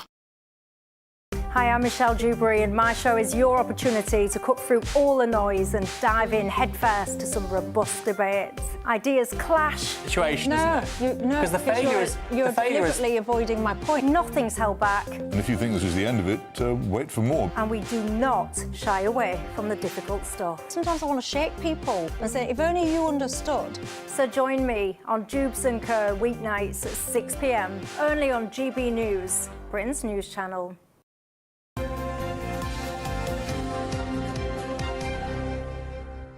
Norman and Claire, they've got the papers in front of them and stories and ahead of Rachel Reeves, guys, speaking this morning. We want to talk here about what's expected at the office, and this is from... No, this is not what I'm talking about at all. Right, I'm talking about plan for the Heathrow runway that they're talking about, and it faces other barriers. Norman, tell us. It does. I mean, look, I mean, we talked earlier on, did we not, about the Prime Minister trying to channel Margaret Thatcher and pretend they're something that they're not, and the Chancellor wants to be a kind of Iron Chancellor and has resurrected the third runway, Heathrow, to which there are many objections, including from the London Mayor, and it will face huge opposition, I have to say, from all sorts of people. That's going to be a huge split in the Labour Party. There will be a huge split in the Labour Party. There's a whole lot of Labour MPs, including Ed Miliband, by the way, the Energy Secretary, who's against this, and Rachel Reeves is trying to drive it through. I mean, look, there's no answer yet to the problems of pollution from aviation.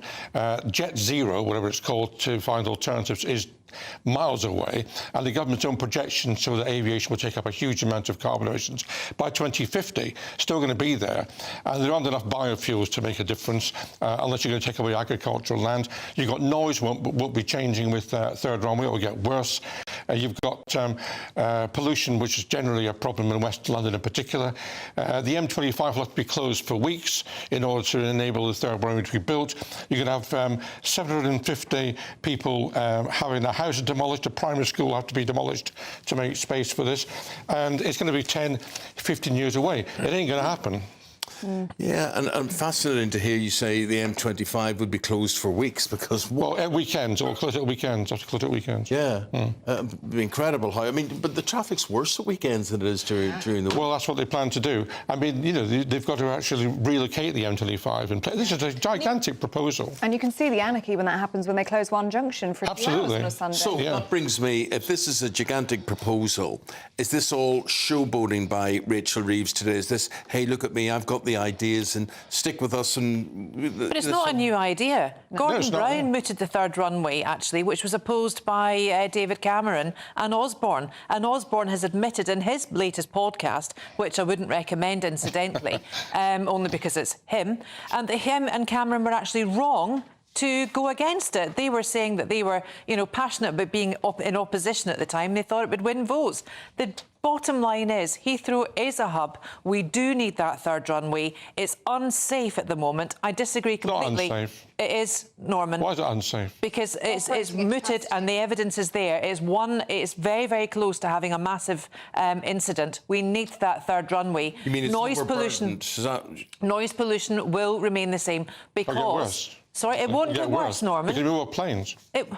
Look, they can only come in at certain times. They can't overrun each other. And if they're getting quieter and quieter, I live in West London. They're still not going to go between 11 or midnight and 6 o'clock in the morning. There's going to have no impact. But back to Rachel Reeves and what she's trying to do and kickstart it. I hope the third runway does get approval, as do I hope that this one, for £7 billion worth of extra revenue coming in for their super stadium up in Manchester for Manchester United. This seems incredible. Right, so your objection to this is what? I don't have an objection to this. I actually think the more growth we've got, the more building we get on with, the better. But when are we actually going to see growth, Claire? Because, I mean, even with the Heathrow runway, there's talk of 20 years. I know, but we need to put... It's the same with building houses. That should have been done when Thatcher was selling off the council houses. I don't have a problem with home ownership. I don't have a problem with people wanting social mobility. But I do have a problem with them not replenishing the council stock. And that is what's left us in the situation we are in just now. We do not have enough homes or houses, and that's a dereliction of duty, not only of this Labour government, but of many's previously. Yeah. Norman, let's take a look at... Oh, we've just done third runway, haven't we, actually? So let's look at... Yeah, Sir Alan Sugar, Lord Sugar. He is talking about the fact that hard graft has gone. People want to turn up at 11 to work, and then they want to take 2-hour gym breaks. That's Claire. What's your story? Absolutely, he's right. There's people are work shy in this country. They don't know what it is to work. They don't know what it is to have discipline. They've got absolutely no modicum of resilience. And as an employer, how difficult it is to actually give feedback. Constructive feedback, i.e. you're rubbish at your job, but I can't do anything about it because I can't get rid of you. I would far rather you not work with me or work for me than, you know, nothing at all. And no amount of training can turn this mindset. I don't know where it's come from. It's got nothing to do other than the fact there is no discipline, no respect, no resilience, and I'd go further and say no virtues. You two are singing from the same hymn sheet, aren't you? He says, things have changed in my lifetime, and in my opinion, it's just getting too relaxed. It is. No discipline. What do you think, Norman? Well, it's probably true, and I think probably COVID didn't help when people were at home quite a lot, and working from home has become, for some people, an excuse not to work properly. I'm not saying for all people, but for some people, that's how it the is. writing was on the wall before the pandemic. It's going to be worse, though. It's made it worse. I mean, people don't even turn up to the office in a shirt and tie now. It's always mufti day in offices. Well, you're all right today, because Eamonn and I've got ties on. But I tell you, that won't last for long. I predict no time at all between newsreaders wearing ties and not. Norman, imagine having a note from Albert I love this story. Yeah. I want to put the story in. And I think he died when he was 76. 76, yeah. Yeah, goodness me. And before he died, obviously, because they got an answer, this schoolgirl she wrote to him to help with her maths homework. Yes. And he replied. He replied in the back of an envelope and drew a diagram to help with her trigonometry, I think. And the consequence of that is that the note is now up for sale and probably going to go for £32,000. But how nice of him to reply to the schoolgirl. Yeah. I don't know about you, but when I watched Oppenheimer and I saw Einstein there, I thought he'd been dead for centuries. You've just got this impression that he's really, really old. 1955. Yeah, apparently, yeah. Unbelievable. 65, I think. Yeah, 65. It was pretty fine. He's still... No, 55. 55, yes, it's 55, yeah. He still appears in adverts, of course, you know, this impersonation of him and whatever. So he's sort of still relevant. People will know who he is to look at. He's one of these people that transcends time, doesn't he? Yeah. Or energy, because E equals MC squared. Oh, well, yeah. There we go. He always looked old, though. Even when he wasn't old, he looked old. What about the people running the water companies? So there are going to be a crackdown on them. Yes, it's going slowly forward. MPs have voted through the last stage of the Water Special Measures Bill, which will bring a number of changes, including restrictions on chief executive bosses getting bonuses and fines for environmental damage. The Treasury, by the way, at the same time is diverting cash for river restoration to something else, so it's not being entirely consistent in the government. But I think they should go further. I mean, I welcome that as far as it goes. But look, these guys have been handing out bonuses to themselves for a long time. They've been having up money to shareholders, and at the same time we've got record sewage being dumped in our seas and our rivers. I would go further. I would set them targets. If they don't meet them, I'd prosecute them. Yeah. I noticed that there may be a government announcement today of 7 new reservoirs around the country, and that's been a reservoir built in... There's not been one built since... 1992. Yes, long time. So basically... I don't know what I was going to say. They've been filching the public for money and not doing their job and neglecting the water industry. And they're being rewarded for it. And over-rewarded for it. Reservoirs, or would the government pay for the reservoirs? Well, they should, in a normal world, the water company should pay for it from their resources. That's how it should happen. But you Claire, within a minute, Cardiff University, 400 academic jobs to go there. Why is that? Talk about writing on the wall because of the deficit they've ensued, as has most tertiary educational providers in this country.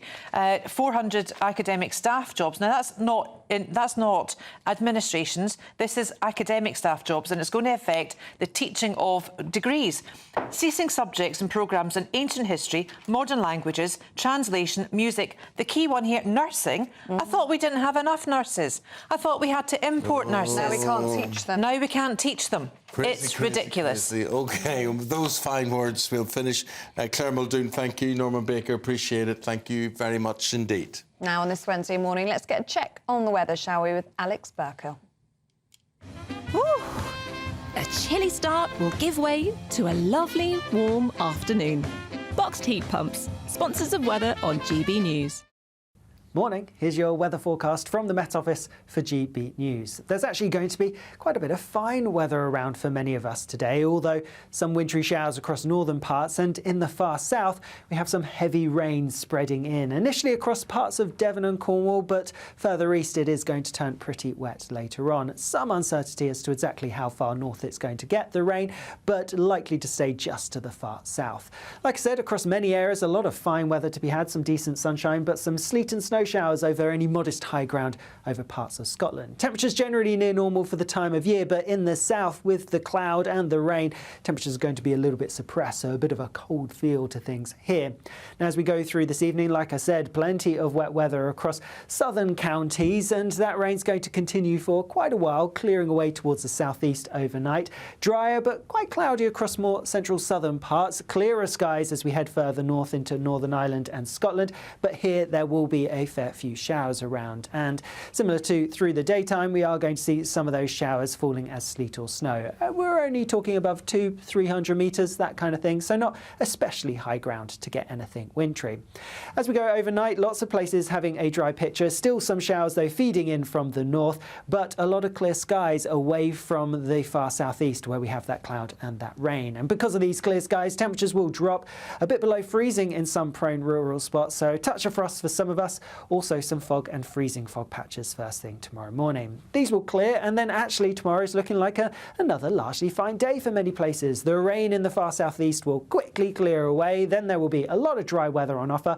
Most of the showers across Scotland and Northern Ireland will ease, though one or two are still possible, and then it's looking largely fine with a decent amount of sunshine, but some cloud and rain waiting to arrive later on. Temperatures on the whole looking similar to today, but brighter for many of us. A nice bright morning will generate a lovely warm day, right through to the evening. Boxed Solar, sponsors of weather on GB News. The latest GB News travel. Good morning, I'm Russell Holding. Buses replaced trains between Ayr and Stranraer after the storms. In County Down, the A51 remains closed along Tenterbury Road in Guildford because of a fallen tree. On the M6 in Staffordshire, 2 out of 4 lanes are closed northbound after an accident between junctions 16 and 17 near Crewe, causing long delays. In Worcestershire on the A38, there's a lane closed southbound off junction 4 of the M5 at Bromsgrove after an accident. It's very slow towards and past there. Now, on the A1M in Hertfordshire, there's a lane closed northbound just before junction 8 at Stevenage after an accident with delays in both directions. Thameslink rail services aren't running between Dartford and London Bridge. Southeastern services between Charlton and London Bridge via Greenwich, diverting via Lewisham because of a signalling problem. And Gatwick Express train services aren't running again today between Gatwick Airport and Brighton. And that's because of a landslip. That's the latest. You can stay up to date throughout the day by visiting our website, gbnews.com. This is Good Luck. This is Britain's Newsroom, where your voice matters. It's just astonishing. With expert analysis and honest opinion, we don't just keep you informed. We bring you unique perspectives you won't see anywhere else. Can't argue with any of that. When the news happens, It happens here. On Britain's Newsroom, weekdays from 9:30 a.m. Only on GB News. If you want your news to be straight talking... This is a nightmare for the Conservatives again. Down to earth. It's not just Nottingham where this is happening, is it? And most importantly, honest. Hard-working, middle-class taxpayers, they'll get their book thrown at them. Then catch me, Martin Daubney, Monday to Friday, 3 till 6 p.m. on GB News, Britain's news channel. In the GB Newsroom, we bring you the news as it happens. With our team of dedicated journalists across the UK, we're ready to keep you up to date with what's happening every half an hour, every single day. Bulletins here on GB News, the People's Channel, Britain's news channel.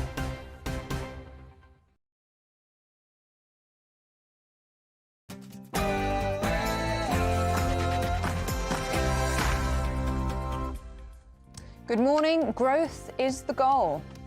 The Chancellor is to echo Margaret Thatcher in a major speech today as she looks to create Europe's Silicon Valley. But after a slate of budget measures widely labelled anti-growth, has Labour already blown the chance to fix the economy? As we've said over and over again, but let me reiterate, growth is the #1 mission of this government. I'm in Oxfordshire, about to hear from Rachel Reeves and her plan for growth. But when will we start to feel better off under this Labour government? The XL bully burden 1 year on from the ban, and police admit it's harder than ever to police dangerous dogs.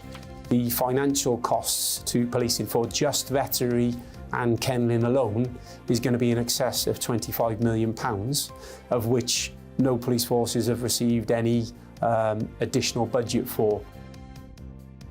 A royal intervention from the King. Royal Navy chiefs drop plans to name a new submarine after the Battle of Agincourt, in which England defeated France. Hello. Whilst it's going to be pretty wet across far southern parts and there will be some wintry showers in the north, for many it's actually looking largely dry today. Join me later for more. And join us over the next half hour. I'm Eamonn Holmes. I'm Ellie Costello, and this is GB News Breakfast.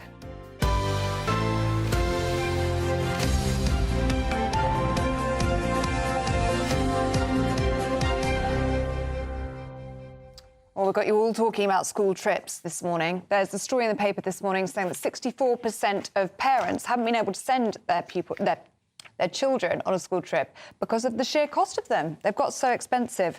David makes the point, teachers go for free. Barbara says, I never went on school trips because my parents couldn't afford them and it did me no harm, says Barbara. And Susan says, memories of school trips. My first one was to Wimbledon in 1959. Wimbledon, and that's a school trip. Yeah. She said it was magical to actually be there. Unfortunately, it nearly rained all day. What's new? Saw very little tennis, but that day will be in my memory forever. Yes, it will be. That's very nice, but it's not necessary. And I don't see why everybody's getting annoyed about school trips. They're just an optional extra, and some people go on them, some people don't go on them, and I'm just not even sure they should be offered, but there we go. Let's now go to who? Well, we're going to Jonathan Reynolds, because Jonathan Reynolds, he's the business secretary, and he's in Oxfordshire today because the Chancellor is going to be in Oxford today. Certainly is. Jonathan Reynolds, good to see you this morning. So we're expecting Rachel Reeves to set out her plan for growth, and we're expecting a big positive-sounding speech, which will be incredible to hear after 6 months of doom and gloom. I think for the British people, I mean, they might get whiplash from this turnaround from the Labour government. We're going to hear a message of positivity today. Where has all of this come from? Good morning. Well, I always like to think, guys, that I'm pretty positive when I talk to you on a morning like this. But yeah, there's a really exciting, I think, ambitious agenda from the Chancellor today. She's going to say unequivocally that we're about growth. That's better living standards in all parts of the country. And that requires a bit of determination to do some of the things that have been necessary for a while, which previous governments have not been able to deliver on, particularly when it comes to the will to deliver big infrastructure, whether that's in areas like water or transport, that really unlock the kind of potential we have as a country. And look, I am genuinely optimistic for our future. We've had some challenges, there's no doubt about that. But I do think when you look at the fact that wages are up Inflation is down, business investments at a record 19-year high. We've got some positive things that we can build on, but let's go faster and further and really make a difference. Well, one of the things you want to build is a Silicon Valley type area. How are you going to do that, Jonathan? Who do you attract? How do you attract them? What makes this idea between Oxford, where the university is, and Cambridge, where the other university is, 60 miles or so apart? How do you join that up? How do you get people to see what you're seeing? Absolutely. So I'm speaking to you from Oxfordshire myself today. The biggest thing this area needs, and when you think about those things you've just said about the universities, the talent, what goes on here, the biggest thing this area needs is water infrastructure. We have not built a reservoir in the UK since 1992. So some of this is straightforward in terms of what's needed, but needs a bit of political will, a bit of a change to the planning system to do that. There's also some parts of the announcement today about rail infrastructure, about healthcare facilities that will go with additional housing. But we want to take the brilliant things that exist here and build upon them. But it's not just about this part of the country. There's announcements today that relate very much to the north of England, to Manchester in one case, to how we make decisions, how the Treasury scores those big investment decisions. And again, I'm excited by that. I think this is the kind of resolve, determination for a while. It's a nice feeling to be a part of that. But you've alluded to it there. None of this is new, is it? There's been blueprints that have been spoken over and mooted over for years, perhaps even decades with some of them. And none of these projects are actually going to deliver growth immediately, which is what the markets, which is what businesses so desperately need right now. It's going to be a long time, potentially even decades. I mean, if we're talking about Heathrow, we're talking about 20 years before it's even built, potentially. 20 years before they properly bear any fruit. So what does this mean for the OBR? What does this mean in terms of tax cuts? Are we going to see more tax rises in March? Because you're not going to get growth in the next 3 months with these projects. Well, look, first of all, let's remind ourselves that growth has been revised upwards under the Chancellor's plans. And of course, we are set to be the biggest European economy, growing the fastest over the next few years. I'm not satisfied by that. I want even more. You're right to say big projects take some time. We're speeding that up with some of the changes that we have already announced last week, like the changes to restricting judicial review around these big projects. But look, what you can do here and now, what this kind of announcements today can demonstrate, is we've got a government willing to confront these things, to have resolve, to deliver upon them. That in itself generates the kind of excitement that people want to see. If you look at, well, certainly the changes in the US since the election, there's a whole sense of dynamism that those announcements have created. We can do that here. We've got some brilliant things to build upon. And I believe if people recognise a government that's got some stability, that's open to the rest of the world, that is willing to confront these difficult decisions that are necessary but have been flunked in the past, that's how you generate that kind of excitement. And again, look, we've got some positive indicators, but it's not enough. Let's go further and faster. Yeah, and sometimes the most ordinary, mundane things can lead to a lot. And you mentioned there about reservoirs and how you're looking to build 7 of them. What it just wasn't clear on, who would pay for those reservoirs? Do you say, we'll grant you the permission, we'll change the planning laws? Now, water companies, you pay for these, or does the state pay for those? Yeah, absolutely. So look, the regime, the ability to build those things, the planning, the decisions around that sit with government. The actual funding of those things would sit with the water companies. I mean, effectively, because it's a regulated utility, we're paying as bill payers into that investment case as well, and getting that balance right, because I think people want to make sure their bills are protected, but they do want to, for instance, clean up the waterways, take the filthy sewage that they're so unhappy about out of water as well. But that's not a sort of direct capital expenditure decision from government. That comes from the public, the money they pay and the regulation we have on the water companies. But the reason we haven't had the kind of infrastructure investments that we've needed in the past is too much has gone to shareholders by way of dividends rather than in long-term investment. Yeah. And that planning regime hasn't allowed that infrastructure to be built. Can I ask you about the ONS statistics that were released yesterday? Population projected to hit 72.5 million by 2032. So a 4.9 million increase in net migration. 9 populations of Manchester, that is, in just 7 years. You can imagine the intolerable pressure that will put on public services. This is not sustainable, is it? I mean, your 1.5 million new homes is barely going to touch the sides. Well, it's got to come down. I mean, it's got to come down. That projection won't include some of the changes the government has brought about. But look, I always welcome talented people coming to the UK, but I think immigration was out of control under the last government. I think, certainly in my area, when people told me they were voting for Brexit, immigration was a factor there. Then they saw immigration triple after Brexit, and they weren't happy with that. So I think it's got to be tackled. Some of the changes, for instance, dependents not being able to come with people here to study, are all part of that. And, look, I think the government's agenda on housing is a key one to give people the kind of lives that they need, and people coming to the country to help build some of those will be a part of that.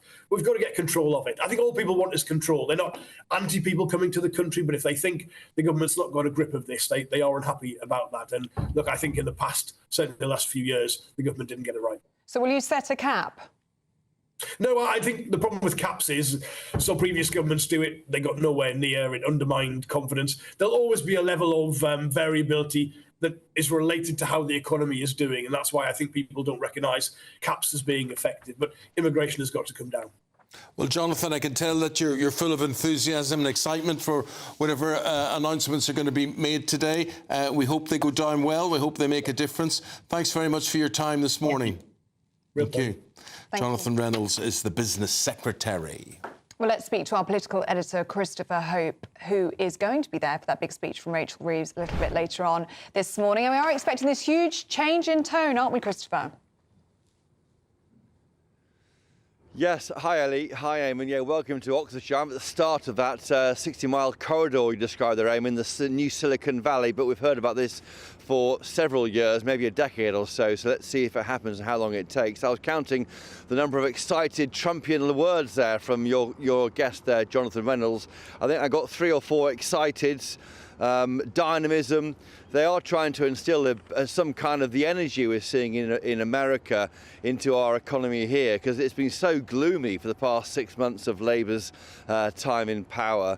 Sir Keir Starmer writing the Times today talking about going for growth, clearing out the thickets of bureaucracy, the Japanese knotweed he describes as regulation, and ending vexatious legal challenges and endless consultations, and so it goes on. So the government's trying and almost breathe life, kickstart, fire the spark plugs of our economy. Whether it works, of course, is a different matter altogether. As you said there on taxation, Ellie, we've got this increase in national insurance for employers, a huge increase to 25 billion or 20 billion or so in April coming up. 40 billion taxed is a headline figure from the budget back in October. Big concerns. If you want to really boost the economy and cheer up businesses, cut their taxes. Well, that's not going to happen. It's going to be a big attempt here by Get Britain Building, and they're hoping that can work. But the question is, when do we feel richer ourselves? And Reynolds today has said elsewhere he thinks we'll feel richer this year. Well, that matters because because in the short term, the government's going to make us all feel a bit better off. OK, Christopher Hope there for us in Oxfordshire. Thank you very much. Thank you. The time is coming up to 12 minutes past 9 on this Wednesday morning. And now our chance to do you a good turn. You could be one of the winners, well, the winner of £50,000 cash in our Great British Giveaway. There's just 2. Good luck indeed. Good luck. That competition reaching its culmination. So Friday will be the last day. Do you want to hear something really exciting? Go on. Bev Turner's back. Oh, Bev hasn't been here. She's in America. She's been in Washington, hasn't she, for the inauguration? But she's back today on Britain's Newsroom, so we'll catch up with her and Andrew next. And we're talking to our royal correspondent Cameron Walker because King Charles has become involved in what's seen as being a controversial intervention in the naming of a submarine. We'll tell you about that next.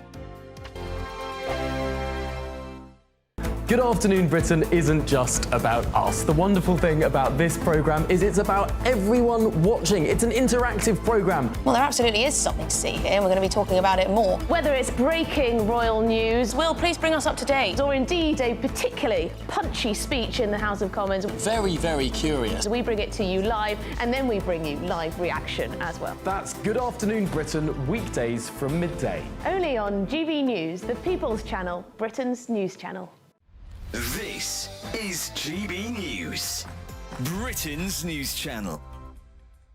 As we kick off 2025, many of us might be thinking about a bit of a wardrobe refresh, especially if you're over 50 and you feel like the high street doesn't quite cater to you. Indeed. That's where our next guest, Mel Tillett, comes in. She's in the studio with us now. Mel, thank you for joining us. Thank you for having me. That you are this accidental influencer. I love that you said that's the first time. Yeah, it is. That's the first time I've heard it. You can have that yes, for free on thank TV. you so much. It's quite true. Tell us about your following. Obviously, an influencer that many people might typically think of would be someone in their teens, someone in their 20s, someone who's particularly social media savvy, using TikTok. Talk to us about your brand of influencer. Well, our influencer, my kind of influence is over the older age group, the over 50s. For my business, I do a lot of live videos. I do them early in the morning at 7:30, which sounds ridiculous, but I know my ladies are up and about at that time having a cup of coffee or whatever that might be. And just being honest about day-to-day life. So my dogs are running about, my grandchildren are even sometimes in them, one thing and another. So it's just been purely by accident that I've got this really nice, loyal following, and I get lovely messages off ladies. I'll do things like, I'll tell them when I'm going for a mammogram, and I'll say, come on, everybody go for your mammogram. That's brilliant. All sort of health-conscious things. I've been a lot heavier than I am now, and I've slimmed down and lost some weight. I've been talking about that journey as well. And then ladies will ask me questions on the videos, and we chat about all sorts of different things. And now I'm getting messages every day, and people are loving the clothing ranges that we do. And it's just, I started off as a business, that's purely what I did, but it's turned out into this other, I get recognised places I go now, which is really weird. It must be a huge benefit to your business as well. We employ around about 50 people. Wow. And I'm quite open to my audience and saying, you know, whilever you keep buying offers, whilever you're loving our products and our clothing, you're keeping 50 people in jobs. GB News, the People's Channel. Join me, Camilla Tominey, for a frank and honest discussion with those in power that cuts through the spin and gets to the heart of the issues shaping our nation. You haven't confirmed that you want to stand as leader, but you haven't ruled it out either. This report basically says that he's not fit to stand trial. Is he indecisive? Incompetent? I deliver the dose of reality Westminster needs. That's the Camilla Tominey Show at 9:30 every Sunday on GB News. The People's Channel, Britain's news channel.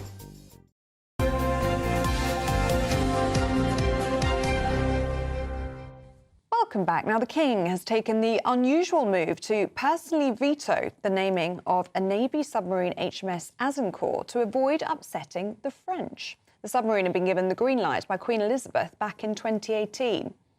Well, instead, the £1.5 billion sub will now be called HMS Achilles. Well, joining us now is GB News royal correspondent Cameron Walker. And this is a very rare intervention by the King, is it not? Well, yes, but it's a bit of a mystery, really, because the Daily Express is reporting this morning. If you remember earlier in the week, there was this huge outrage that this £1.5 billion hunter-killer submarine called HMS Agincourt is going to be renamed to HMS Achilles. Agincourt, of course, the famous 1415 battle, one of the greatest military wins in British history. The English beat a much larger French force.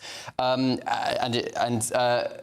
this week, it was reported that Achilles is obviously going to be taking over, based off of Greek mythology. Now, it's emerged that apparently it was King Charles that suggested this as part of the committee. So we've heard from a spokesperson for the Prime Minister, and he says that the name was proposed by the Names and Badging Committee and approved by His Majesty the King, and I can't go into any more detail than that. Now, Buckingham Palace I contacted this morning. They declined to comment and said it's up to the MOD to talk to you. The MOD basically said something very, very similar to what Downing Street said. It's up to this committee. What was said within that committee remains very much private, but obviously a source has told the Daily Express that it was the King that raised the concerns that it could potentially upset the French. Now, but his mum approved it. His mum approved it in 2018 when Gavin Williamson was Defence Secretary. And Gavin Williamson, before this story about the King came out, was absolutely outraged and was saying that we might as well rename the ship HMS Queen Elizabeth to something to stop upsetting the Spaniards because of the Spanish Armada, of course. It's basically making the point that where do you stop offending people within history? So, as it stands, this new submarine is going to be named HMS Achilles, not HMS Agincourt. I can't confirm that it was the King's idea, but that is certainly what's being reported this morning. Very interesting. So Agincourt Why is it so offensive, or why could it be so offensive? So it was Henry V. Yes. Was that? I got that part in the school play. That was yes. Shakespeare play? Yes, once more. And I remember learning that once more. Into the breach, dear friends, once more. Close up the walls with the English dead. In peace, there's nothing. Oh, it could go on forever. But that's why the Battle of Agincourt is so iconic, Eamonn, because of the Shakespeare for play. Harry, England, and St George. There we go. Proper British, right? OK, Cameron Walker, good to see you. Appreciate it. Thank you very much indeed. Well, she's back. Bev Turner's back in the building. And here she is with Andrew on air from 9:30. Nice to see you again. We also love Andrew. I don't want you to feel left out. Lovely to be back. It's lovely to see you back together. Thank you very much. We're delighted. Yeah, it's just been a long time. I mean, Bev was in Washington. What a great time to be there. Yeah. The inauguration. Was it good? Extraordinary. It was an amazing weekend, and what was How cold was it? Oh, colder than you could possibly imagine. In fact, I did get laid up with sort of flu for the last few days of the trip, but it was amazing. And what's quite clear is America is very much so divided. People are either delighted walking around in MAGA hats and T-shirts, or they are embarrassed, and when you start a conversation with them, they say, oh, it's awful that we've elected Trump. It's so polarised, yeah. It's so polarised. But we are watching keenly, of course. I, for one, am watching what happens there to see how it might influence policy here. I think it has already, because that's why we've got all this boosterism, optimistic talk from... Trumpian language today. It is. Rachel Reeves. Because they taught the economy down ever since they got into power, and now suddenly it's all about growth and the economy and who they're kidding. Yeah. Apparently they're going to invoke the spirit of Margaret Thatcher. Really? Yeah. And this is Sir Keir Starmer writing about Margaret Thatcher in the Times today. Yeah. He removed her portrait from number 10. He did. And Johnny Reynolds, the business secretary, he's from a Durham pit village.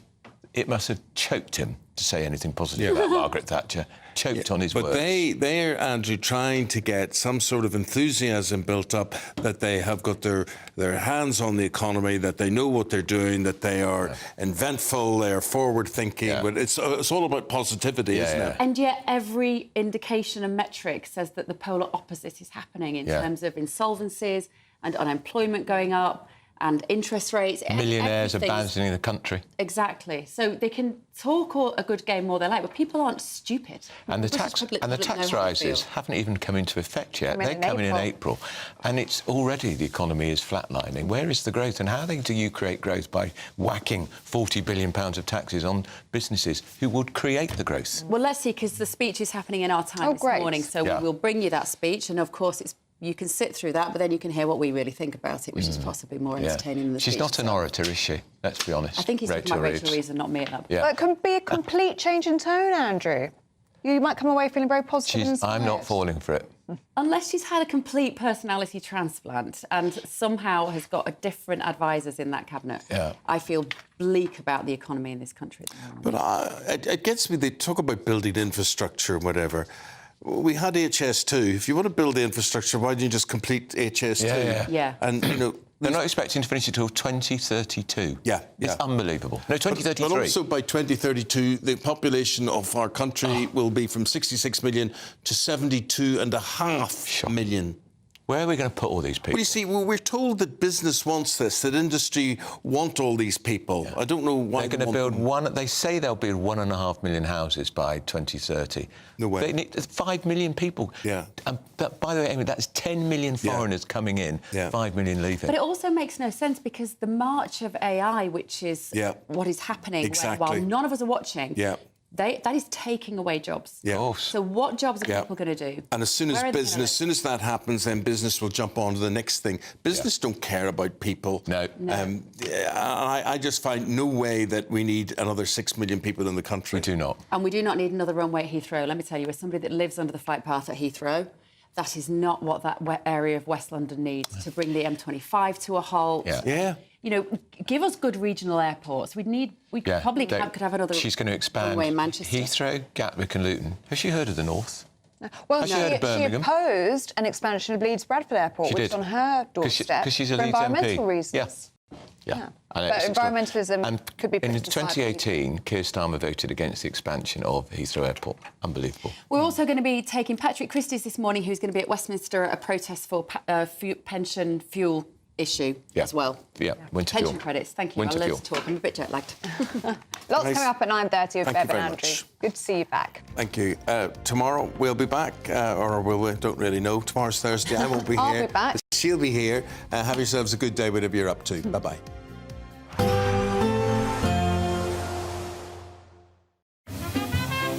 Heavy showers first thing will be followed by a warm, cosy day. Boxed Boilers, sponsors of weather on GB News. Morning, here's your weather forecast from the Met Office for GB News. There's actually going to be quite a bit of fine weather around for many of us today, although some wintry showers across northern parts, and in the far south we have some heavy rain spreading in. Initially across parts of Devon and Cornwall, but further east it is going to turn pretty wet later on. Some uncertainty as to exactly how far north it's going to get the rain, but like